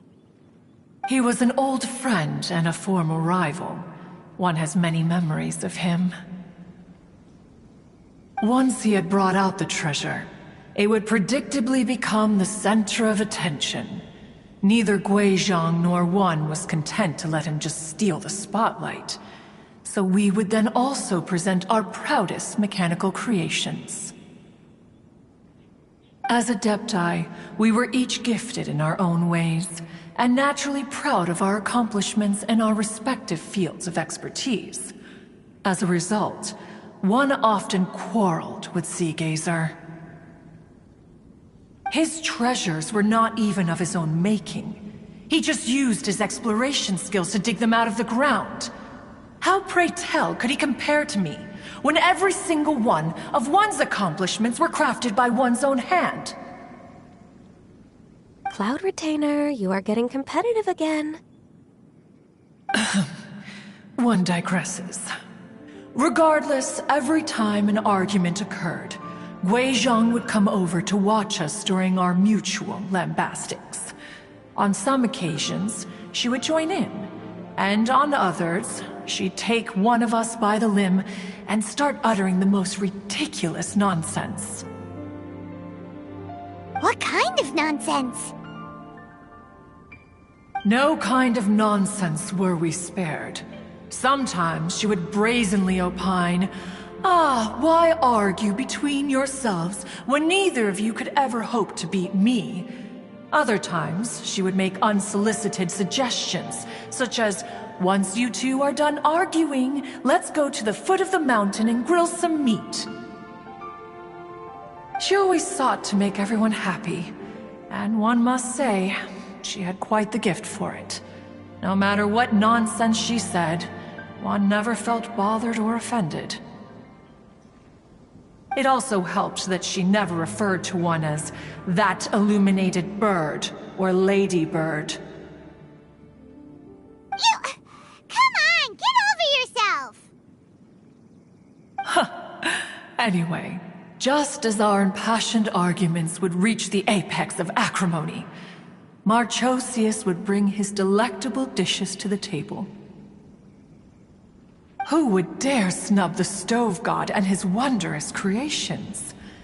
At the sight of him, we would all immediately drop the argument and prepare the table for a night of feasting and drinking. Back then, one was always bothered by how the cups Rex Lapis brought were always too square for one's taste.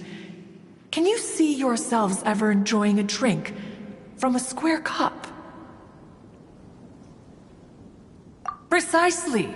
So, as you can see, even one as great as Rex Lapis was not immune to making the occasional blunder. Even one could never find fault with Marchosius's cooking. As we ate, Guizhong would continue to find topics for conversation, filling the table with humor and laughter. Each of those old fossils had their character flaws and points of obstinacy. So why was it that whenever we dined together, we always had a marvelous time? We would drink together from a spot high in the mountains until the moon set and the sun rose, and only then would the banquet finally come to an end. Streetwood Rambler would often remain to admire the flowers with Guizhong before returning to her own abode. The glaze lilies were far more abundant back then. Entire fields of them would appear to the eye as a veritable sea of flowers. Streetward Rambler? That would be Ping. You probably know her as Madam Ping. Oh, okay. Wait, this is a lovely story and everything, but didn't we come here to find that Adeptus from Mr. Dvorak's story? Or are you saying that it was Guizhong? Didn't she, already, Alas, long has one avoided this place for precisely that reason. The sights here are a reminder of a time long gone, and evoke much sorrow. One should have guessed that you would disrupt one's poignant moment of mourning with your incessant questioning. No matter, one will share the whole story with you now. In times gone by, one quarreled oft with Guizhong concerning mechanical principles. We each had our ideals, and neither would yield. Under the pretext of a social gathering, one invited the impartial Rex Lapis to judge the quality of our creations. But Rex Lapis declared that Guizhong's Obscuro Vulpus mechanism was superior. Though one was too proud to acknowledge it, in one's heart, one knew that Guizhong was indeed the superior talent in the mechanical arts. As for the story between Guizhong and Streetward Rambler, that begins with a certain bell. In Guizhong's opinion, while mechanisms were no substitute for human composers, they were yet capable of producing simple but fine melodies. But Streetward Rambler believed music to be an expression of the soul, an emotional enterprise that could never hope to be replicated by machinery. They argued endlessly, until one asked Rex Lapis to intercede. He confiscated the bell and designated it for ceremonial use. Thereafter, one would often find them convening in the mountains, discussing music, mechanics, and all the affairs of the mortal world. But these good times were not to last. War broke out between the gods, and soon engulfed the Guili plains. Guizhong was overpowered by the enemy, and fell in battle. When Streetwood Rambler and I arrived at the scene at long last, all that remained among the ruins was her lifeless body. After this, at Streetwood Rambler's request, Rex Lapis granted her the cleansing bell for safekeeping. To honor our friend's memory, one made a few finishing touches to her ballistic device. Many lantern rites have passed since then. Many greetings and goodbyes. Upon what do you gaze? The Guili Plains? No. It's everything.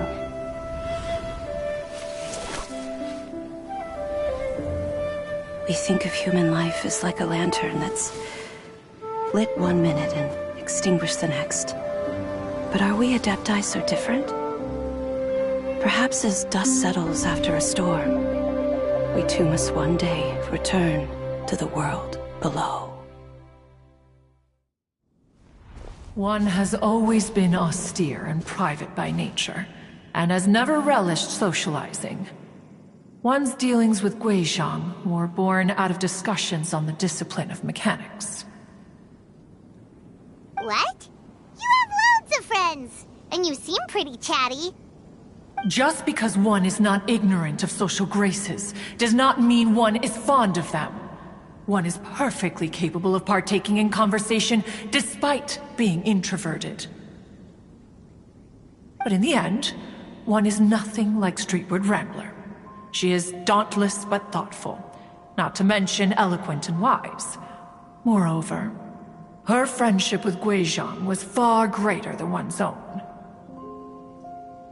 Back when they were rivals, they would often compete against one another in the realm of musical composition.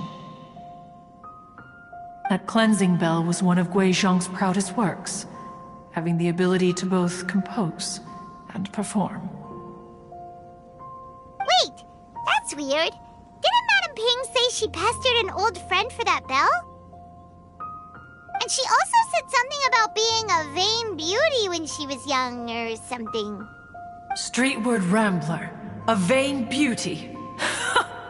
My foot. That bell has a sad history. Clearly, she refrained from sharing with you the truth of its origins, since the right time had not yet come. As for her old friend, who else could it be? As soon as Streetward Rambler heard that a certain Zhang Li wished to borrow the bell, she realized that the man was none other than Rex Lapis, and that he had made an enormous decision. After all, we all have known each other for several millennia. Some things between us are implicitly understood. Whoa! So they were talking in secret code? Oh, Paimon did not see that one coming. Enough of your intrusions. Where was one up to? Ah, yes. One remembers now. The cleansing bell is powered by a mechanical art, and can be used to great effect as an accompanying instrument. After the passing of its creator, it was used on numerous occasions during rites of parting. But Streetward Rambler did not acquire it from Rex Lapis for the purpose of producing further funerary tunes. No. Each time she rang it, it was to play the tune that Guizhang composed on it. The two once clashed over their beliefs about the meaning of music. Who would have thought that with Guizhang's passing and Streetward Rambler's mourning, two tunes composed in discord would eventually become one harmonious composition?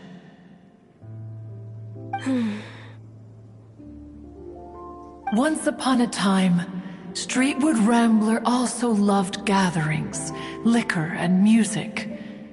But after Guizhang passed, she preferred her own company. She could often be found sitting alone at a mountain summit, contemplating and reminiscing with her zither. The music would go from mournful to soothing to impassioned. Many years passed before she finally composed a melody to her satisfaction. In celebration, she played the tune to the clouds. Regrettably, one has only ever heard her play that tune once. Which brings one back to the matter you've been investigating. Perhaps it was during that performance that the ancestor of your Fontaine friend fell into the water and was saved by Streetwood Rambler. But if she was so happy with the melody, why would she only play it once? One was also greatly perplexed by this. After suppressing one's curiosity for a long while, one finally approached her and asked why she would retire the tune after having spent so long on it. In response, she said, "Though the strings that played that melody survive, the one who inspired it is gone. Tell me, Cloud Retainer, when the one attuned to my soul is no longer here, who else could hope to understand this tune?" Aw, poor Madam Ping. I just remember being taken care of by you when I was young. Once the Archon War came to an end, I stayed behind in Liyue Harbor to honor my contract. Although I met Guizhong a few times, I never knew anything of this particular story. Guizhong was quite the visionary, but tragically passed before her time. Her manuscripts still lie unfinished in the realm of clouds. Blank pages give one cause for contemplation on what might have been. Had you not decided to search for that mystery Adeptus, perhaps these stories, too, would have been lost to the sands of time. As of now, you know the truth. That the Adeptus who rescued the drowning man was none other than Streetwood Rambler. Do you intend to discuss this with her?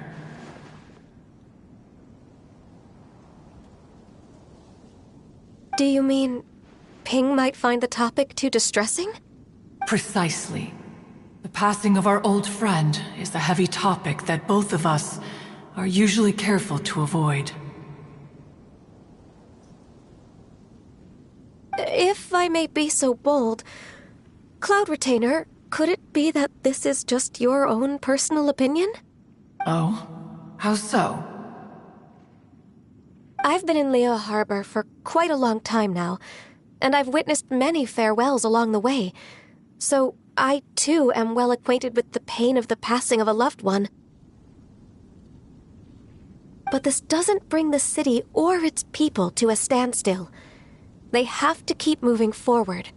Someone as perceptive and wise as Ping will surely have come to understand and embrace this. Though these immortal mountains have lost an Adeptus, the harbor of mortals has gained a wise elder. No loss can ever be undone, but there is always much that can still be gained. Ping has helped countless people, and will guide many others in the years to come. And all to whom she extends a helping hand become her friends. People she can admire flowers and discuss music with.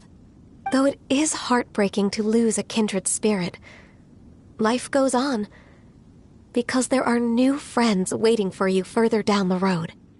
We even asked Madam Ping what she thought about adding a music festival to this year's Lantern Rite. When we get back, why don't we just ask her if she'd like to perform? Maybe we can even get her up on stage. You youngsters and your imaginations. Why don't you come with us? It's been a long time since you last spoke with Ping, and Liyue Harbor is always decorated so beautifully during the festival period. Is not every Lantern Rite the same in this regard? Were there ever anything new to discuss? One in Ping could meet any day of the year. I disagree. Each new day and each new year is different from those that have come before. How long will you simply let them pass you by? Very well. Then one will be off. If the other old fossils have sneaked away into the city to amuse themselves, one shall soon find out. All right. We should be getting back to the harbor as well. We don't want to keep her waiting. Once the Guili Assembly, now the Guili Plains. Say, if we planted flowers there and cared for them carefully enough, Do you think that one day we'd be able to recreate the sea of glaze lilies? Allow one to take back one's praise from a moment prior. You are still far too given to flights of fancy, child. What? Cloud Retainer? You were still listening? One observed that you were making no effort to leave, and returned to chasten and hasten you. This time, one is departing in earnest.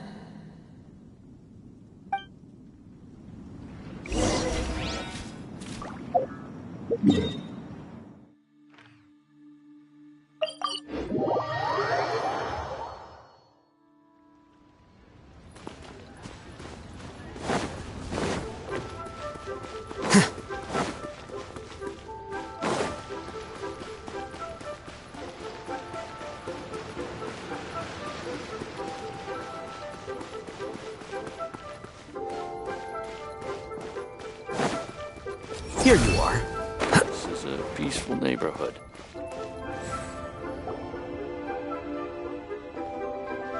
Whoa! Madam Ping? And Cloud Retainer? It appears you made haste after all. One arrived but moments before you. Oh, bless my soul. To what do I owe the honor? How nice of you all to come and visit me. Miss Illuminated Bird, haven't you said anything yet? Said what, precisely? And why should one be tasked with saying it? 'Cause you're the one who's known Madam Ping the longest. Street word. Or rather, presumably, you would prefer to be addressed as Ping? Oh, Cloud Retainer, you are uncommonly polite today.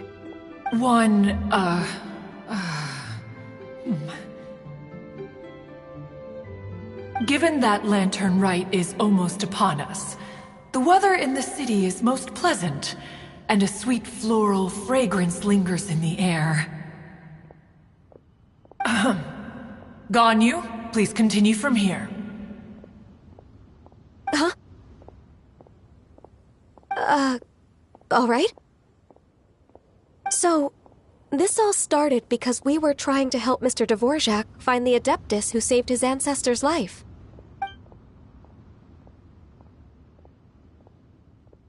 Cloud Retainer informed us that the one who played that melody and rescued the drowning man was none other than yourself. Ah, let me think. Yes, I do believe I recall that encounter. What a long time ago that was. I'm surprised that you still remember it. Even more astonishing, perhaps, is the fact that this story has survived this long at all, when mortal lives are so very brief. It appears that she has proven herself right once again. Who's she? We like to call her Guizhong. From the look in Cloud Retainer's eyes, I sense that she has already told you all about her. Albeit reluctantly, one might add. Oh, there is no harm done. After all, Latern Rite's very purpose is to commemorate the heroes who gave their lives for Liyue. Although Guizhong did not live to see the splendid sights of today, she was as much a hero as any other. So how has she proven herself right again exactly? Once upon a time, she said to me that humans were a weak form of life that she wished to protect with her wisdom. But as she interacted more and more with them, her opinions on them began to change. She marveled at the beautiful complexity of their spirits, the sheer splendor of all they could accomplish through their hard work and intelligence. She told us that to underestimate human potential would be to make a grave mistake. With the smallest amount of guidance, enormous power can be unleashed in them. And a human who has reached their full potential may well be her equal.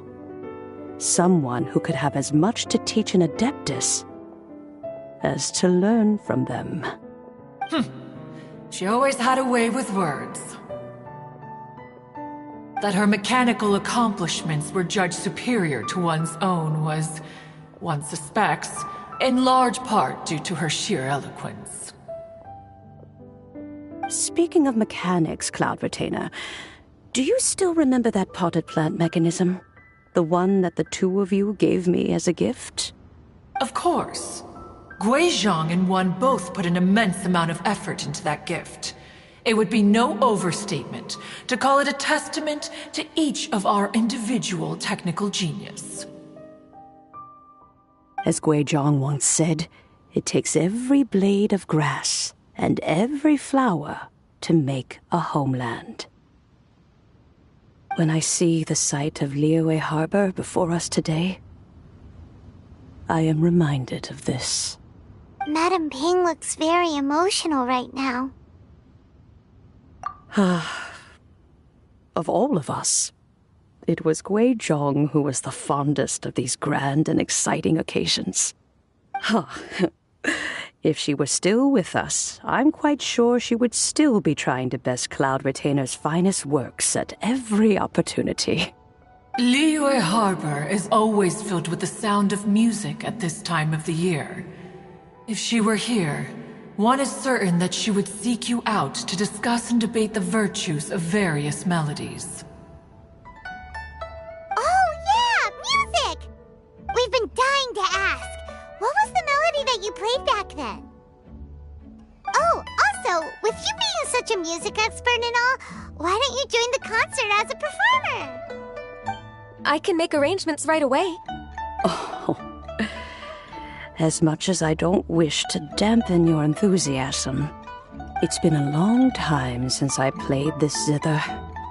My fingers don't have the dexterity they once did, and whenever I play that tune, it always reminds me of her.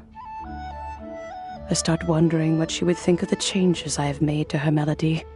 There was a period of time whenever I started strumming, it almost felt like she was back again. Sitting right there on the stone stool next to me, chatting away. Skybracer and Seagazer too, looking just like they did in the old days. No matter how much time goes by, the moment that melody starts playing, it transports me right back to that time in my memory. So the past still weighs heavily on your heart? Oh, I would be lying to myself if I claimed to have completely moved on. But that is not to say that grief doesn't get easier with time. Despite the sadness, I have found many things that bring me joy in life. It is simply the nature of the world in which we live that even if one wished to mourn for an eternity, it would be a nigh impossible feat. Just look at this potted plant. Isn't it stunning? It takes an honest and open mind to confront and conquer grief. You have indeed made progress. Be that as it may, I shall leave the Latern Rite stage to the youth of today. Well, if you're sure. Granny! Whoa, what's everyone doing here? Did something bad happen? Ah, and now we've spooked Yanfei. No, everyone's just here to give me their regards for the holiday. Oh, that's wonderful, I'm glad. Well, in that case, happy Latern Rite, everyone. Happy Latern Rite. Oh, I just remembered that I have some, work to do at Yuehai Pavilion that I need to discuss with Yanfei. I haven't been able to find a chance until now. I will leave Mr. Dvorak in your capable hands. Cloud Retainer, Ping, we will be off for now. Huh? Does it have to be right now? Which case is this again? Hey, Ganyu! It seems Ganyu still has much to learn when it comes to the art of deception. What a pity. She has learned nothing of one's ability to carry a conversation. Since it's been so long, Cloud Retainer, why don't you stay? I'll make a cup of tea and we can chat a while. Gladly. This was one's intention as well. When you next see the Fontaine musician, please give him my regards. I'd like to wish him the very best with the concert. You got it, Madam Ping! Thank you all. I think you've listened to enough of my nattering for one day. As for that melody, I will play it for you all another time. Goodness knows I need to practice it first. Wow, that'd be great! We'll look forward to it. When that time comes, wherever her spirit may be among the countless grains of sand and specks of dust between the harbor and the mountains, perhaps she will look at the Liyue of today and steal a smile when she sees the prosperous land that it has become. All right, let's go tell Mr. Dvorak the news. Ping, what say you to convening more often in the future? That would be quite wonderful. But I must say, after all this time, I've grown quite accustomed to the harbor. When we are to meet, I shall have to trouble you to... You sound just like Shenhe. The child is constantly telling one all sorts of stories from the city, as if one was partial to them. Have you ever considered moving to the city, Cloud Retainer? There are plenty of people here to talk to. I think you would find it quite the antidote to the monotony of solitude. And if you looked around, I suspect you would find some young minds with an interest in the mechanical arts. Some of them even worth training.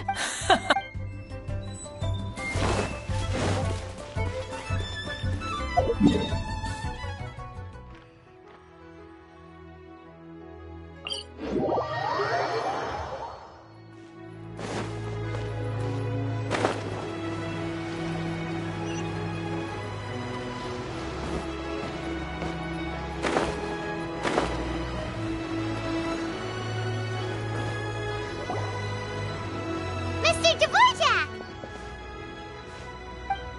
Ah, and Kuching's here too! Thanks for helping set all of this up. Welcome back. Did everything go well? Really, really well. We found the person Mr. Dvorak was looking for. Are you serious?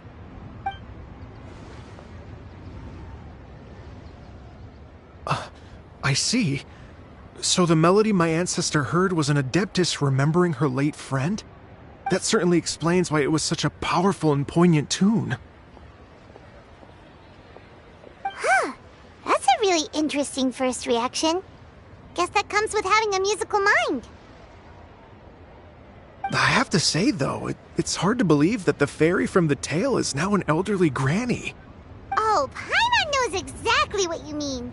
Normally, Adepti don't age at all. But Streetward Rambler, or Madam Ping as we know her, probably only became old because it's what she wanted for herself. Madam Ping possesses vast knowledge and great wisdom. Whatever physical form she may decide to take, her mind and wits are as sharp as they come. Yep, Kuching summed it up perfectly. That's exactly what Paimon was trying to say. I think... yes. I must thank her in person. That can wait until after the concert, though. For now, I need to devote all my emotional energy to the performance. Ah, speaking of, Madam Ping wishes you all the best at the music festival. Paimon has a sneaking suspicion that she'll stay in her usual spot, but listen to the performances from afar. Wait, are you serious? Huh. Oh no, now I'm starting to get nervous. Okay, alright. Nope, another rehearsal is in order. Please excuse me, everyone. Mr. Dvorak? He's already gone. Paimon wasn't even finished telling him everything. Before we set off on our search with Ganyu, he asked us about what music means to people. After our recent adventure, Paimon thinks we have a lot more to say about that now. Please, share your insights with me. Well, we found out that music can be used for good, but also for bad. It can make people happy and moved, but it can also be sad and bittersweet. And music is like a kind of memory written in people's hearts. It can put you in touch with feelings from a totally different time and place. It sounds like you had an eventful trip. Don't worry, I'm sure Ganyu will fill me in on all the details shortly. Wait, does that mean you're gonna carry on working? Mm-hmm. Just a few things to wrap up. All the groundwork is done. As long as everyone enjoys the festival activities, all our efforts are worthwhile. Happy Lantern Rite to you as well. Whew. That should be everything taken care of, right? Oh, no, wait. Paimon feels like she's forgetting something. What was it? Oh, it feels like it was a while ago. Shoot! Latent... Wait, no. Anyway, fancy bamboo shoots! Zhangli said he wasn't in a hurry, so if we went now, there's probably still time, right? Anyway, even if we don't make it, it's not our fault. He could have totally picked them by himself. Ugh. Anyway, let's go check with him at Wangsheng Funeral Parlor.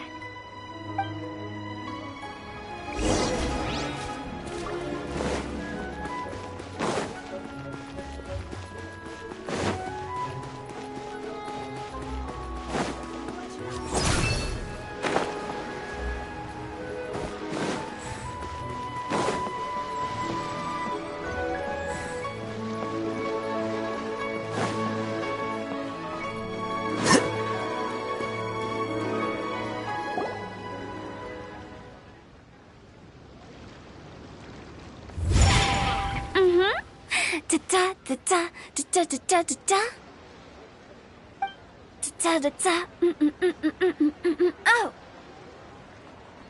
All right, let's take a break here. Oh wow, look who it is! Are you here to hang out with everyone's favorite funeral director? So you're just casually practicing your rapping skills at the entrance to your funeral parlor? In broad daylight? Okay. After everything we've been through, you don't see me for a hot minute, and you're back to being scared of your own shadow. We have all this open space, a clear view of the mountains behind and the sea in front. Not to mention we have several invisible audience members enthusiastically cheering us on.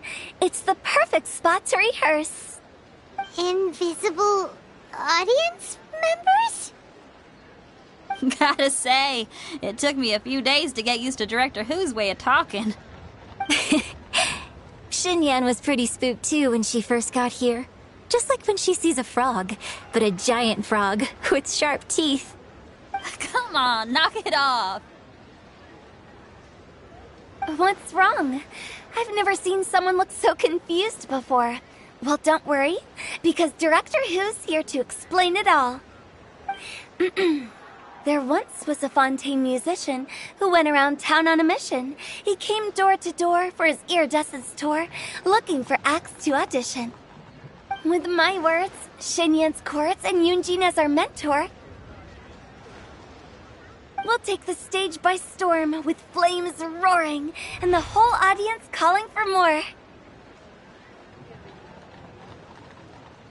For sure! The whole dance floor will be yelling encore! Encore! Oh, now Paimon's rhyming along.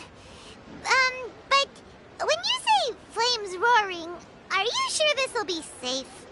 No, don't you worry about that. I'm pretty experienced on the stage, and I've already informed the Yuhong of all the pyrotechnics we're planning on using. Huh. Guess we'll just have to trust Xinyan on this one. Oh, Zhongli. He took one of those fancy meal boxes and set off for the mountains. Said he wanted to pay a visit to some old friends. It's a real pity that he couldn't be around for this. As well as being a true connoisseur of traditional art forms, he's able to appreciate Xinyan's performances too.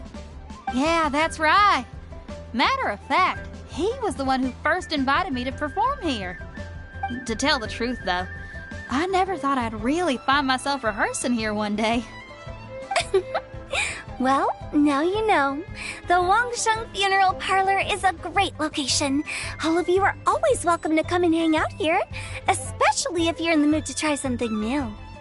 I can speak to that. Hu Tao is always full of fun surprises. And jump scares. Actually, Xinyan, I have some lyric ideas for your part. Do you want to go through them together? Oh, sure thing. I'm all ears. Oh, Traveler and Paimon, I believe Zhongli was heading to Mount Hulao, so make sure you're hiking up the right hill. When you see Zhongli, please pass on this message to him. It's up to him whether he wants to support us at the performance tonight, but I expect him to make time for the upcoming banquet we're planning. No excuses.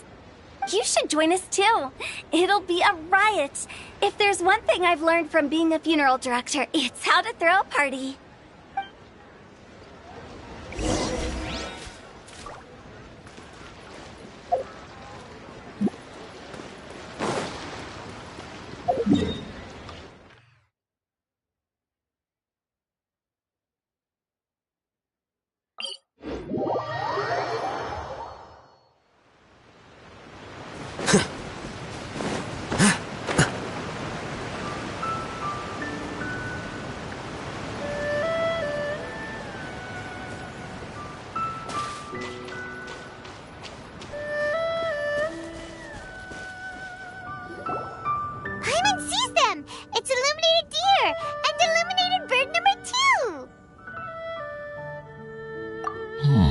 A familiar face.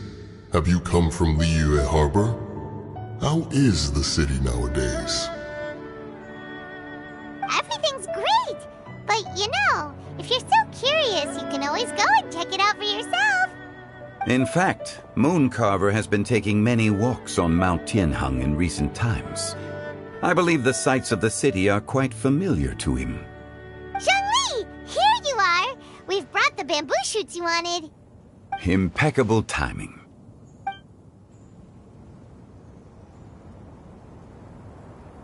Traditionally, bamboo shoot soup ought to be slow-cooked for many hours on low heat. Using Adeptus arts to hasten the process is something of a shortcut. Wait, that mechanism, is that? Indeed. Cloud Retainer kindly lent me her supreme cuisine machine. Can we not just call it a cooking machine? Actually, never mind. She seems to take a lot of pride in her mechanical gizmos, so it's probably best if Paimon doesn't go changing the name willy-nilly. I trust that you found the answers you were seeking during your recent journey. Excellent. The past should be remembered, but not overly dwelt upon. Our journey should be seen as a means to take on more from the world around us. When the bamboo shoot soup is ready, I must insist that you try some for yourself. Oh, Zhongli! Hu Tao told us to tell you something. She said, it's up to him whether he wants to support us at the performance tonight, but I expect him to make time for the upcoming banquet we're planning. No excuses! When she says performance, she must mean the Latern Rite Music Festival. As for the banquet, she didn't tell us anything more about that, but she invited us to come as well. As you can see, I have a prior engagement with 2 Adepti friends of mine tonight. Please, give Director Hu my best wishes for the performance. As for the banquet, since the Director insists, far be it from a mere consultant like myself to refuse. Yay! Then we'll see you there? Absolutely. Rex Lapis, the bamboo shoot soup is ready. Thank you. I will examine it right away. The appearance is exquisite, and the aroma rich and intense. The craftsmanship of this machine is commendable indeed. Since you came all this way, you should not leave empty-handed. Please, take some soup. It tastes most exquisite while still warm.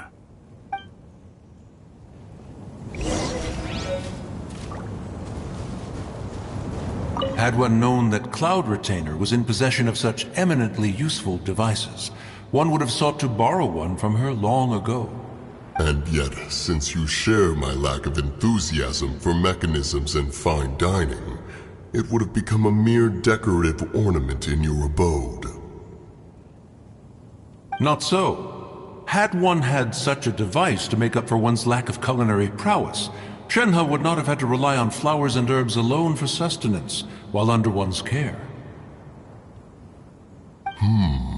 In that case, shall we rendezvous with Cloud Retainer one day soon and request to borrow one more Supreme Cuisine machine? A fine idea. A fine idea indeed.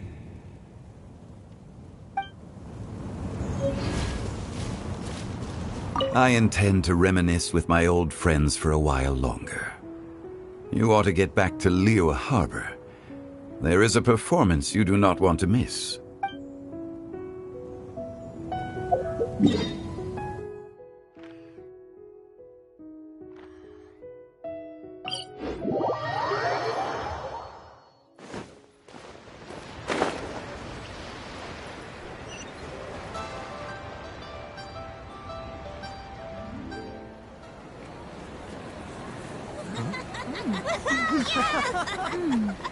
I'm honored to be here on the Iridescence Tour stage.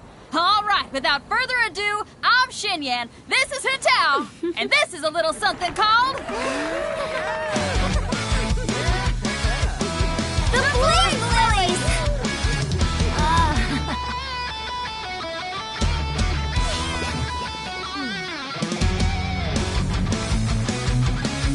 I'm up here blazing trails through the midnight sky, lighting up the world below.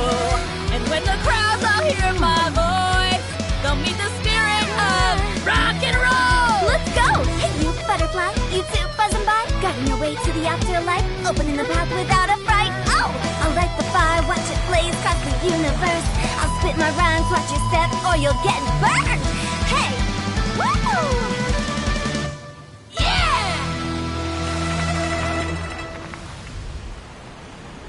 Does anyone have any plans tomorrow? With another year behind us, I think we deserve a celebration of our own. My treat. Interested? The Tianquan footing the bill? I can't miss out on that.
May the year ahead be a blessed one.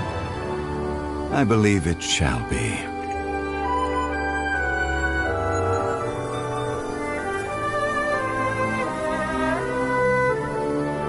Master, the Xiao Lanterns, Ha! Elementary. One shall fashion for you a Xiao Lantern the likes of which the world has never seen. And you must take it to Liyue Harbor to display its magnificence for all.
learning.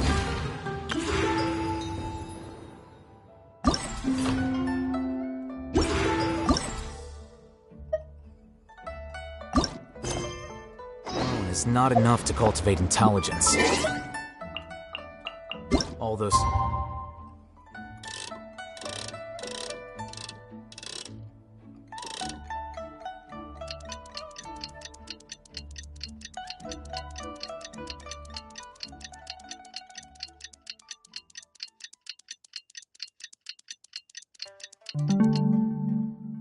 Scholars in academia are prime examples.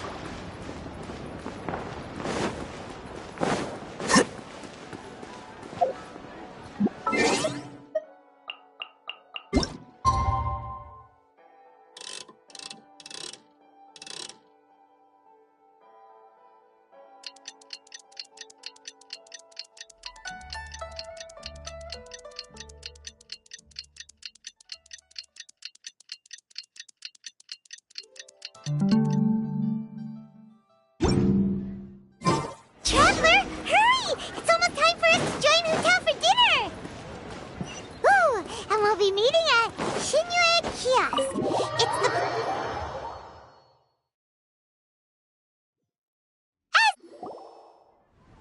Oh, so that's how it is.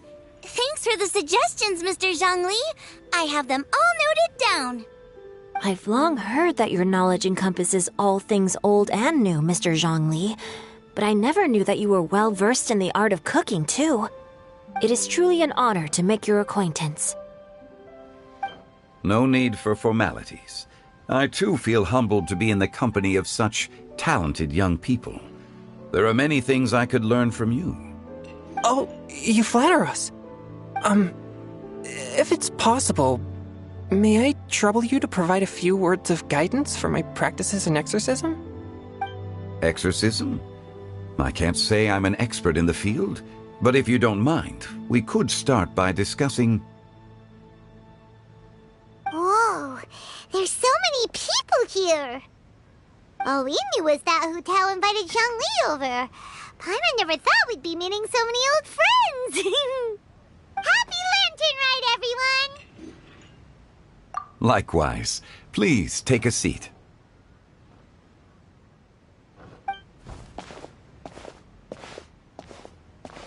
Happy Lantern Rite! Are you having fun?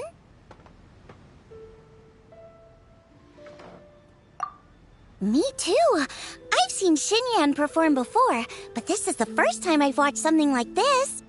I heard that the audience loved it too, and she's been receiving quite a lot of performance invitations lately. She's more busy than ever, and Yoonjin's gonna help her. Yep, and they asked us to pass on their season's greetings to everyone.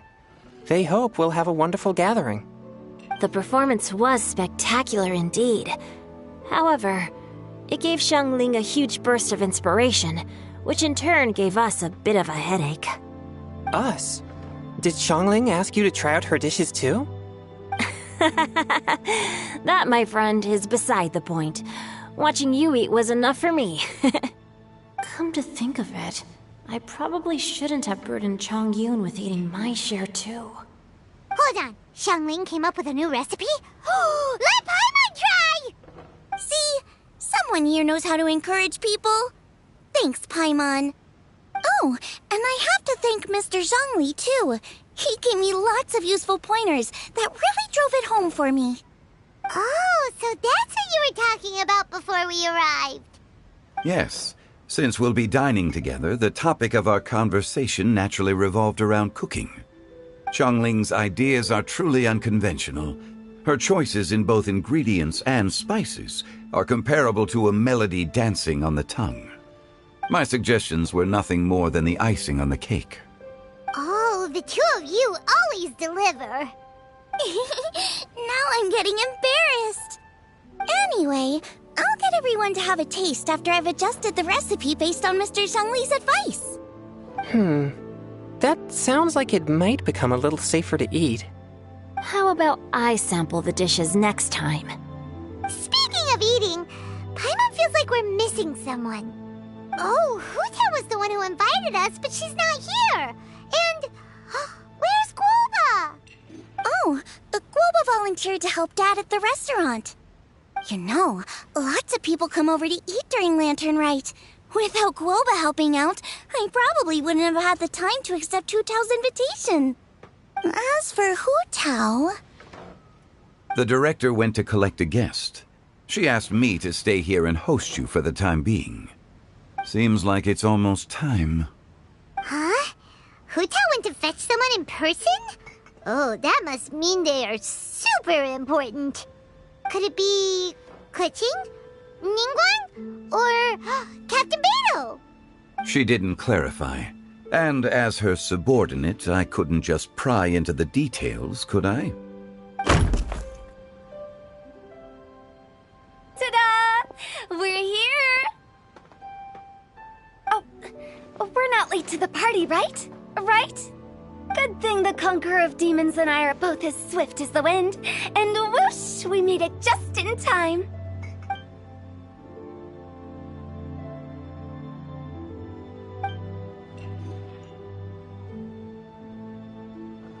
Oh.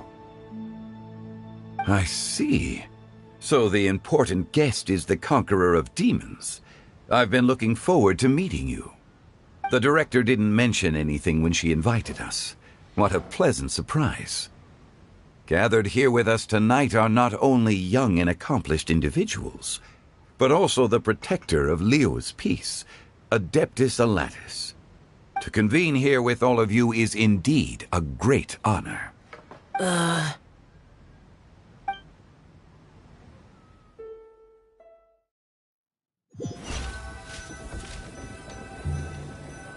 It's almost Lantern Rite, yet you took all the trouble coming here. The director has a way of making it difficult to decline. Rex Lapis, may I ask what troubles you? The director asked me to buy sesame oil in preparation for the celebrations. Huh. Then why would you come all the way to Wangshu Inn? I had a pleasant chat with Chef Yenshao and received some spices from him. And, see? Here's some matsutake and a portion of ham. What about the sesame oil? It's a shame. I couldn't find the kind the director was looking for.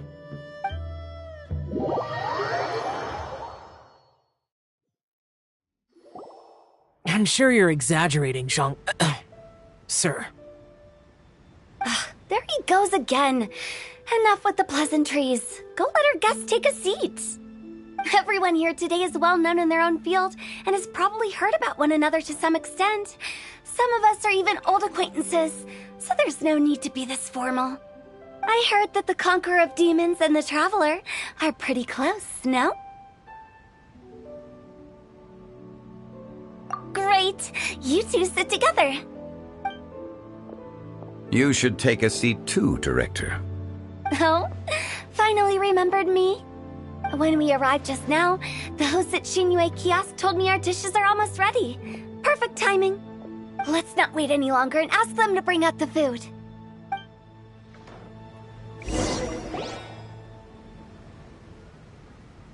Paimon would have never guessed the person Hu Tao went to fetch was Xiao. Oh, that's also the first I've heard of the Traveler and Paimon being friends with the Conqueror of Demons. You know Xiao Chu? Knowing is a bit of an overstatement. I've always looked up to him. You might not know this, Paimon, but we exorcists have worked in close collaboration with the Conqueror of Demons for many generations, dispelling evil together, both in the open and from the shadows. Hard to imagine that thanks to Hu Tao, I've finally gotten the chance to meet him. Conqueror of Demons, I'm honored to make your acquaintance. Likewise. It is a great honor indeed to have a chance to meet the legendary Conqueror of Demons. Changyun has brought that name up quite a few times in the past. I remember you mentioning wanting him to understand the importance of exorcists. We know each other too. He helped try my dishes during the Masterful Chef's cook-off. I didn't think we'd have the chance to meet again. Happy Lantern Rite! No anecdote, however, compares to meeting you in person. I'm Xingqiu, Shangli and Changyun's friend. The pleasure is all mine. Whoa. Everyone's getting all formal and polite all of a sudden. Paimon doesn't know what she should say anymore. Adeptus Xiao, mighty conqueror of demons, please accept Paimon's greetings too. Belated happy Latern rite. Paimon tried very hard to look for a fancy word, okay? Don't be too harsh on Paimon! There's no need to be so polite. You're right. This was meant to be a nice little get-together between friends after all.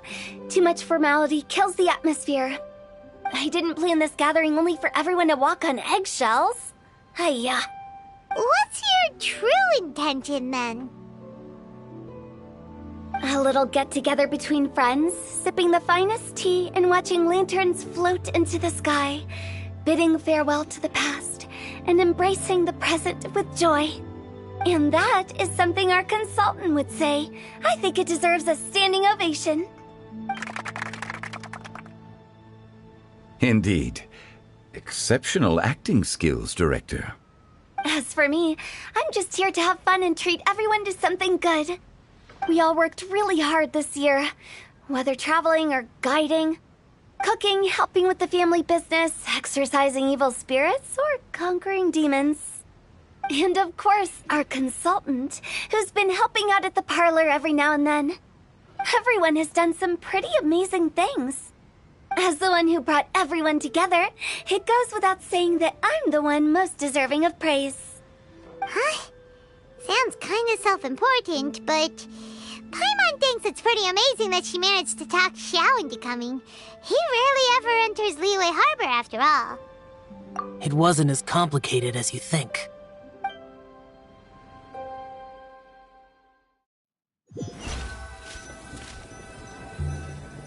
Okay, gotcha. Thanks, boss lady. It's not boss lady, just boss. And there she goes. What a lively girl. Conqueror of demons, Adeptus Xiao. Guardian of Wangshu Inn, hero of Dihua Marsh. I know you're there. Quiet. Do not disturb the peace. Sorry, but you wouldn't show up if I didn't yell your name, would you? I know you. You're the 77th director of Wangsheng Funeral Parlor. Is there something you need?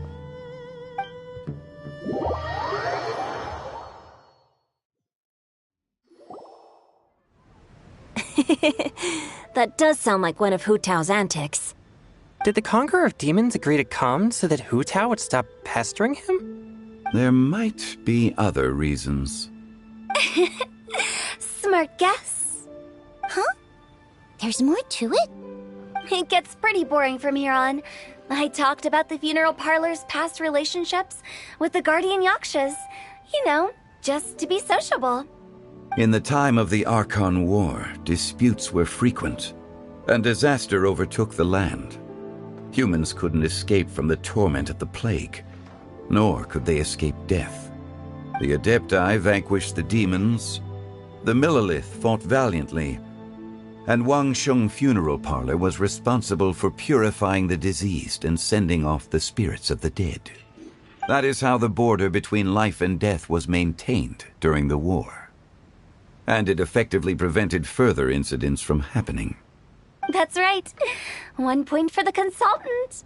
But despite our deep-rooted connection, it still took me quite a while to actually convince him. You know him pretty well, huh? This matter is out of my control, so I need to be cautious. True, but I've kept that in mind too. That's why everyone here today is in one way or another acquainted with elemental power. Besides, it'll only be for a short while as we dine together. There won't be any lasting consequences. But I didn't expect there to be so many people. There's no need to worry, Conqueror of Demons. We're not feeling anything unusual so far. Our young exorcist over here is protected by his pure yang energy, so he's probably the most resilient. That's not the same. Did you just toss your carrots into my bowl? Hey, don't look away. Huh? What? I'm siding with Chongyun. I saw that too. You're lucky Guoba isn't here today. He hates seeing people being picky with their food. If he'd seen that, he'd definitely make you eat all your carrots. Huh? Guoba would do that? Is he that uncompromising? But now that I think of it, Xianglin told me that Guoba used to be the stove god. It sounds like you've heard the rumors.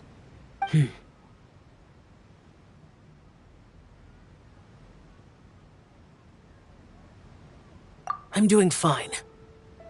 Not long ago, before Latern Rite, I met an old friend. Thanks to his help, things have been a lot more stable than before. You should know him. He's...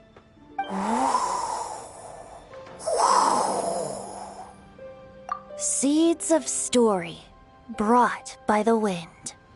And cultivated by time. Did Paimon just unconsciously complete that saying? That voice. Could it be?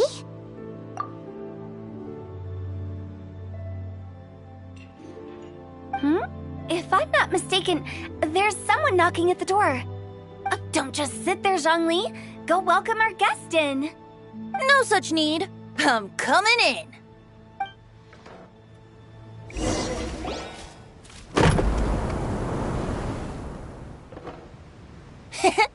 You finally let me in. Hello, hello. No matter if we've met before or not, this moment marks a brand new encounter. Old friends and new, happy Latern Rite. Oh, it's the tone-deaf bard. Oh, he seems to carry a valiant breeze wherever he goes. It looks like we're gonna be friends. Fate has brought us together, so come on, take a seat and be my guest. Help yourself. Oh, I'll ask them for another set of cutlery. This young lady here is as bright as a fresh bouquet of flowers in the morning's rising sun. She no doubt is the one with the most authority here. Whoa, these dishes look amazing. Is it really okay for me to join in? All right, I'm digging in. Huh, it's you. Oh, isn't this Genyu? Genyu? Yep. Now that I've taken a closer look, you're a fan of Genyu's works, aren't you? I met Xingqiu at a light novel convention. How I wish we'd met sooner. I never expected that there'd be another person in this world who could interpret Genyu's new novel as thoroughly as I could. Venti, you're being too humble. Considering your poetic talent, your fundamentals are way more impressive. Could this new guest be Master Xingqiu's friend?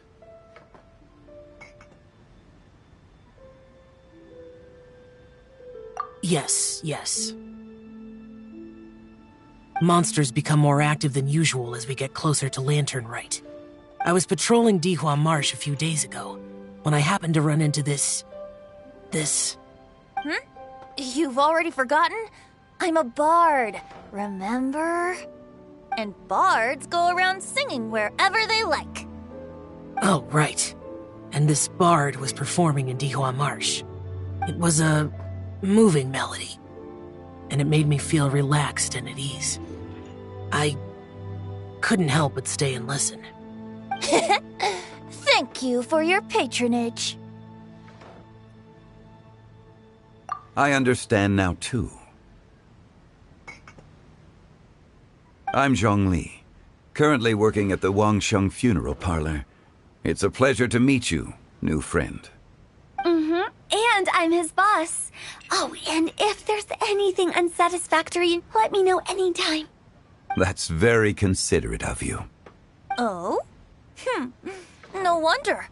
Only a boss as savvy and reliable as you would be able to hire such an impressive consultant. Oh, you're too nice, Venti. Not to brag, but our consultant truly is impressive. His knowledge extends across the stars and the land, and there's nothing throughout history that he doesn't know. From the sophisticated way he speaks, it's hard not to suspect that he could very well be an adeptus in disguise.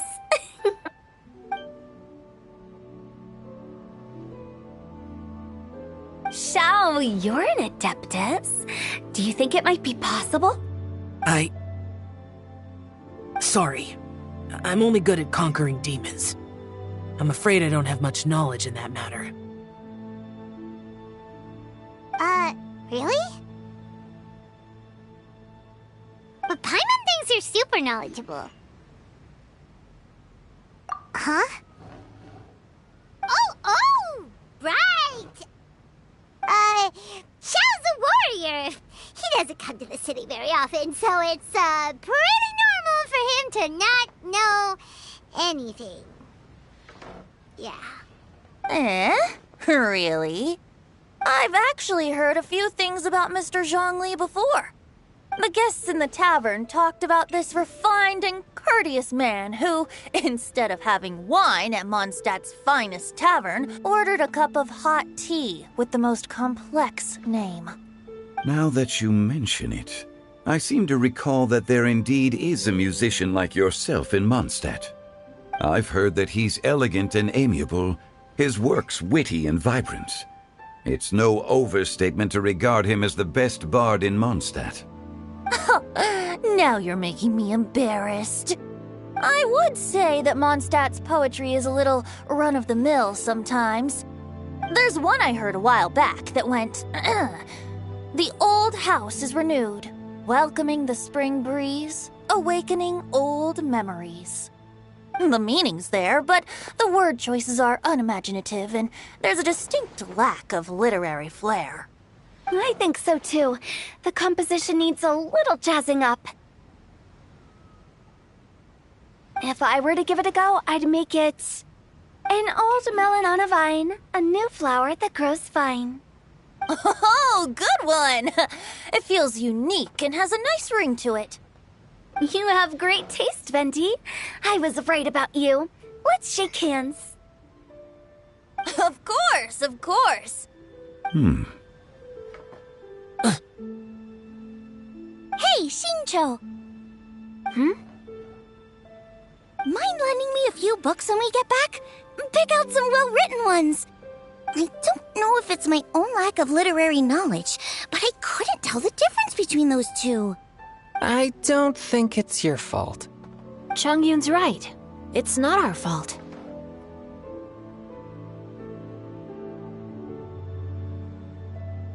Oh, you have a point. But speaking of, why is the tone-deaf bard here? Are you here to take part in Latern Rite too? I heard that Liyue will be hosting a Latern Rite music festival this year. As a musician myself, how could I possibly resist the temptation to come take a look? Or listen. Getting to know other musical styles is essential to sparking inspiration, don't you think? As for the Fontaine friend who hosted the festival, I saw him near Stone Gate the other day. The Iridescence tour has finally been held successfully for once, so I had to congratulate him. Don't think anything of it. By the way, I was watching as you entered Shinyue Kiosk, but no one seemed to notice me. Should I say that it's because I'm an expert in hiding, or that a certain someone deliberately ignored the sound of the wind? Whenever Latern Rite comes around, Liyue Harbor becomes bustling with activity. People are all busy watching the lanterns and strolling around the shops, and they might just go travel somewhere on a whim. It is rather difficult to predict another's whereabouts. The festival is in full swing and proceeding smoothly, and we're all gathered here with friends new and old. This is no doubt a wonderful occasion worth celebrating. To come together with all of you at the beginning of the year, one can't help but be filled with joy. In a moment like this, I propose we raise a glass together. In my case, tea in lieu of wine. Very well said, Mr. Zhongli. That was exactly what I wanted to say. Now I'm getting a little self-conscious. I didn't cause you too much trouble barging in like that, did I? We usually drink wine during occasions like this over in Mondstadt, but since Mr. Zhongli insists on drinking tea, I'll give a toast with tea too. Everyone, thanks for the treat. You're welcome. As the host of this gathering, I hope everyone enjoys the food and drinks. May this year be better than the last. Considering that everyone may have other matters to attend to later, sticking to tea seems like a good idea. All of a sudden, they started proposing toasts. Should we? What's with the urgency?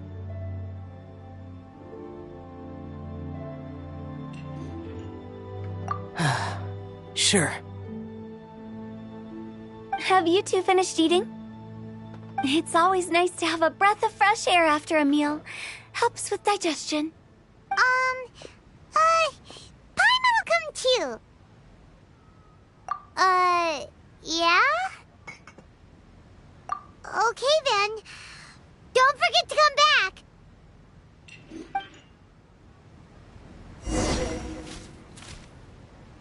Let's depart. You go ahead.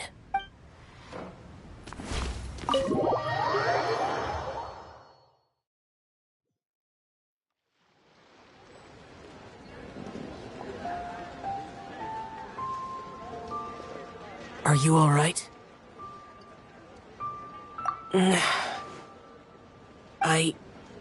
It's hard to describe. It's not that. There were those among the Adepti who loved gatherings and idle chit-chat. Sometimes they would call up a few others for a drink. Even I got dragged along to their gatherings many times. The Adepti all have their specialties, making most of them proud and arrogant. Everything they say is straight from the heart. It never gets too complicated. But this time...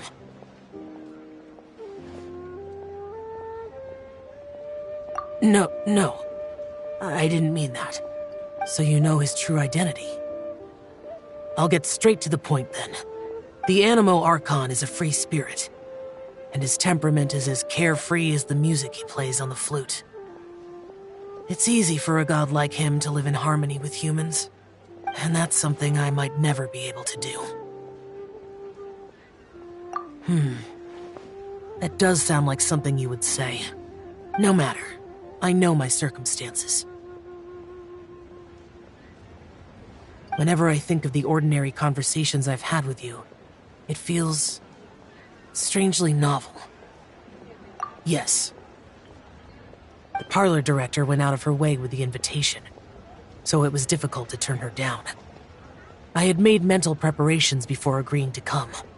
She told me that all the guests today would be acquainted with elemental power, and I knew that you would be here.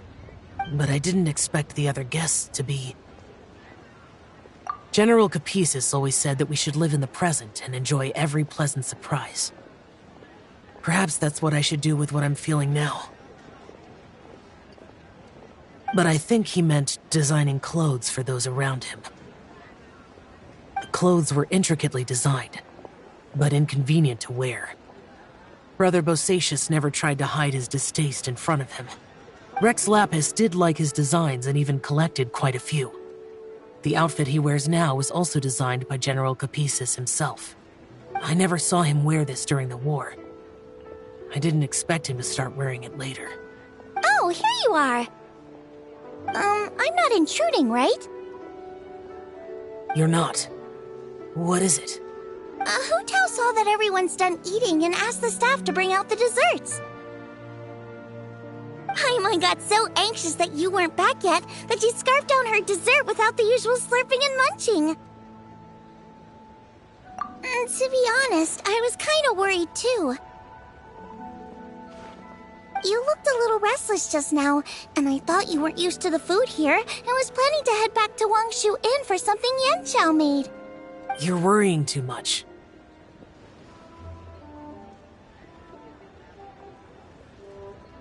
Why would I? Anyway, let's head back. Please wait! There's another reason why I came looking for you. Here, take these. I brought them for you. Almond tofu? Yup. Since the Masterful Chef's competition, you could say that Yan Xiao and I are not only competitors, but good friends as well. I visit him at Wangshu Inn sometimes to discuss our cooking. I heard him say that the esteemed guest on the roof loves nothing more than a good plate of almond tofu, so I learned a thing or two about the dish from him. I'll be honest, before Hu Tao invited everyone, she secretly came looking for me, told me about the guests she planned to invite, and asked me for some suggestions on what she should order. So I made a few servings of almond tofu for you guys in advance. Take them as a token of gratitude for your support. When I told Guoba that I was making these for you, he started eagerly running around the kitchen and helping a lot too. Thank you for the trouble. There was no need to... I'll take them. Thank you. And Guoba too. You're welcome. Oh, the almond tofu I made probably tastes and feels a little different from the type Yan Xiao cooks. Please let me know if there's any improvements I should make. Okay. That's all. Alrighty, we should head back now. We can't keep Paimon waiting.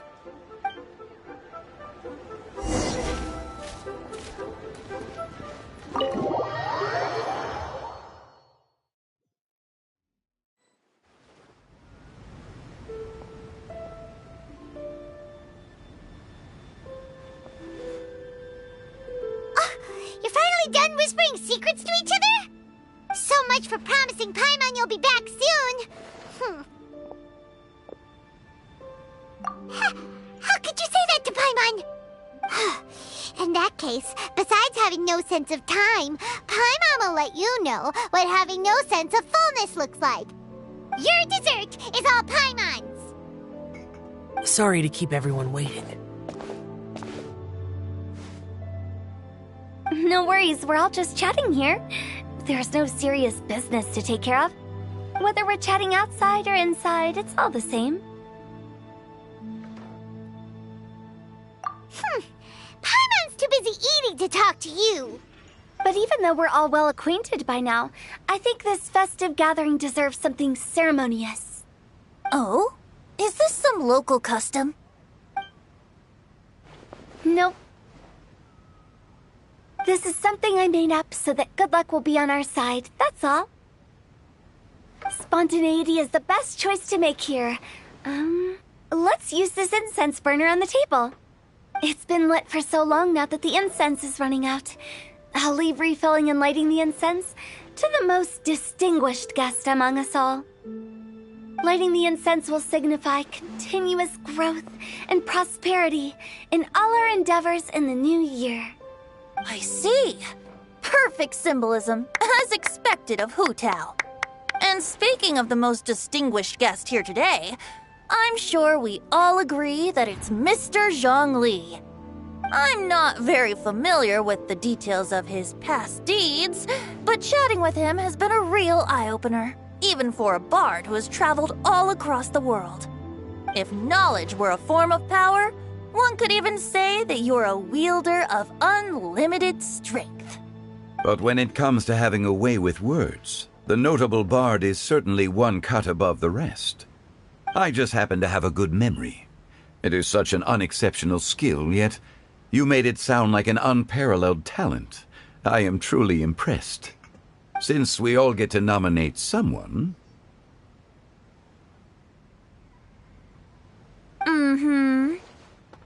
I think it's only fair that we let the parlor director light the incense. Huh? That won't do. Don't flatter me just because I'm your boss. We are looking for the most distinguished guest here. As the host, I shouldn't be involved in this discussion at all. Now that we've enjoyed this table full of delicacies, how about we let our one and only chef here do the honors? Is this really the way this works? I didn't cook any of these dishes. It's not a big deal. Just look at her. Xiangling, the disciple of an adeptus, the stove god's best companion, the winner of the Masterful Chef's competition. the only heir of the famous Wanmin restaurant. A good old friend of mine. There's no better choice. Why does Paimon feel like we're back at square one again? Please stop! You're making me embarrassed. If we're looking for a distinguished guest, surely the second son of the Feyun Commerce Guild counts. It's one of the largest commerce guilds in Liyue Harbor. Huh? Don't get me involved in this. Oh, not a bad choice. With the Commerce Guild's young master lighting the incense, we're all sure to make a huge sum of mora in the new year. That's not how it works. Making a fortune is indeed a fine wish, but it's of lesser importance than good health and happiness. Which means we should choose Chongyun, the skilled exorcist who keeps everyone's home safe from evil spirits. Huh? Now you're nominating me? I can't be the one when we have the Conqueror of Demons right here. Adeptus Xiao has the most seniority among everyone here today. We should... I refuse. I am most certainly not the most distinguished guest here. You should all be able to make the right judgment based on your observations. One person here is well acquainted with everyone else.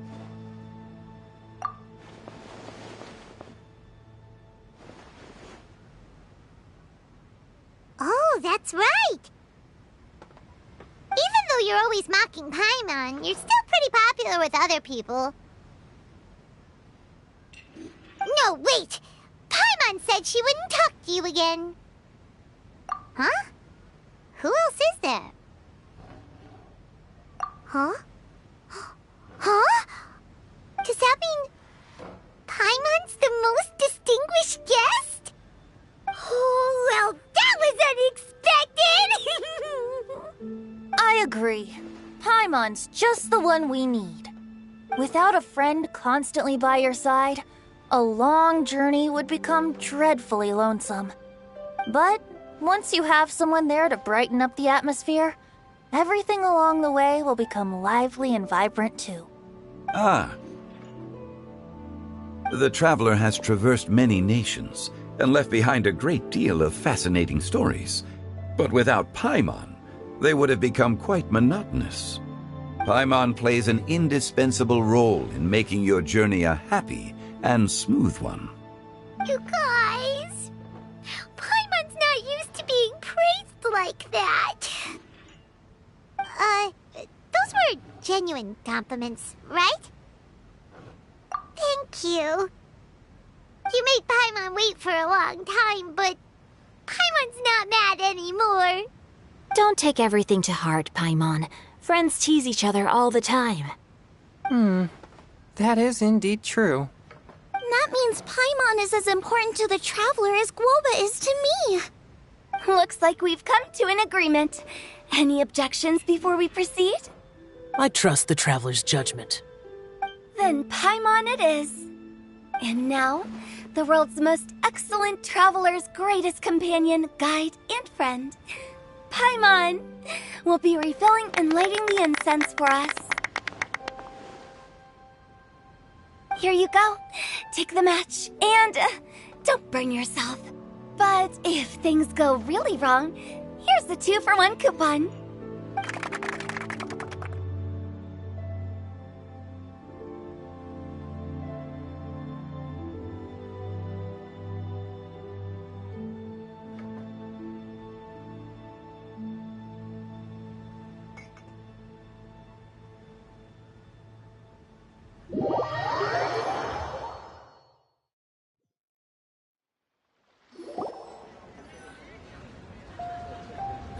It's getting late.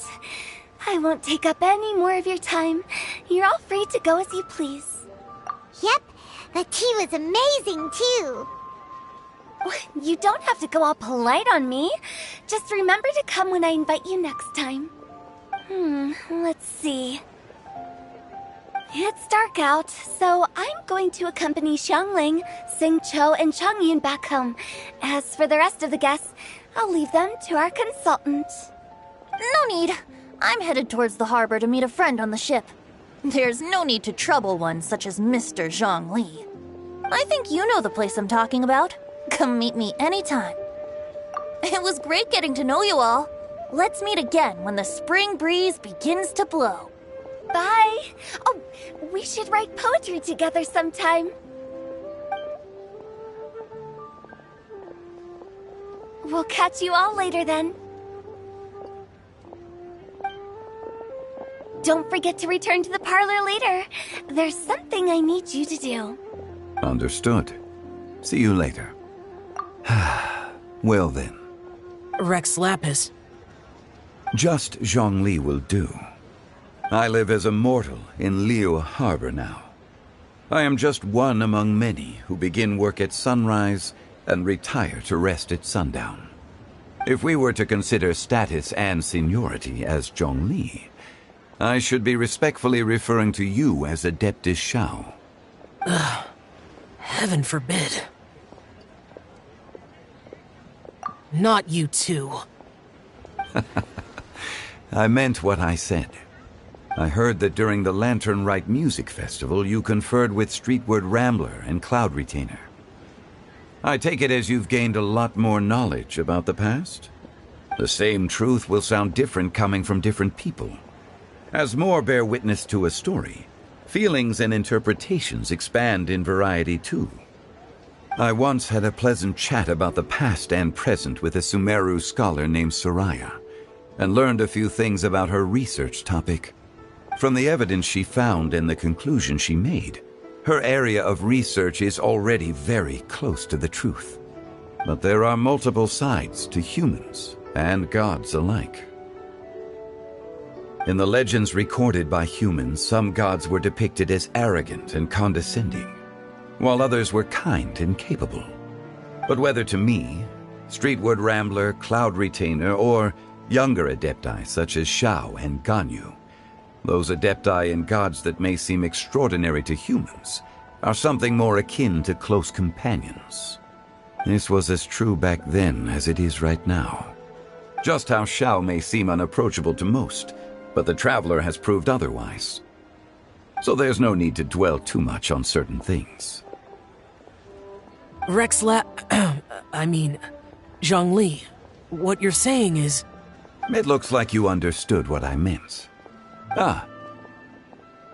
The director asked me to accompany you on your return, but I don't think you'll need my protection. I'll be taking a walk around and admiring the night scenery. After that, it'll be time for me to go back and meet up with the director. Goodbye for now. Bye, Zhongli! Everyone's gone now. Paimon always feels a little empty inside when a lively celebration ends. But at least you always stay by Paimon's side. No. Paimon got it mixed up. Paimon, the best and most distinguished travel guide, will always stay by your side, Traveler. Good that you're aware of that. Shell, is there anything else you want to do? We could take you on a tour of Liyue Harbor. No need. I've stayed here for much longer than I had expected. The city lights are a fine sight, but it's time for me to leave. The events of today occurred so abruptly. I appreciate your kindness. Okay, I'll see you next time then.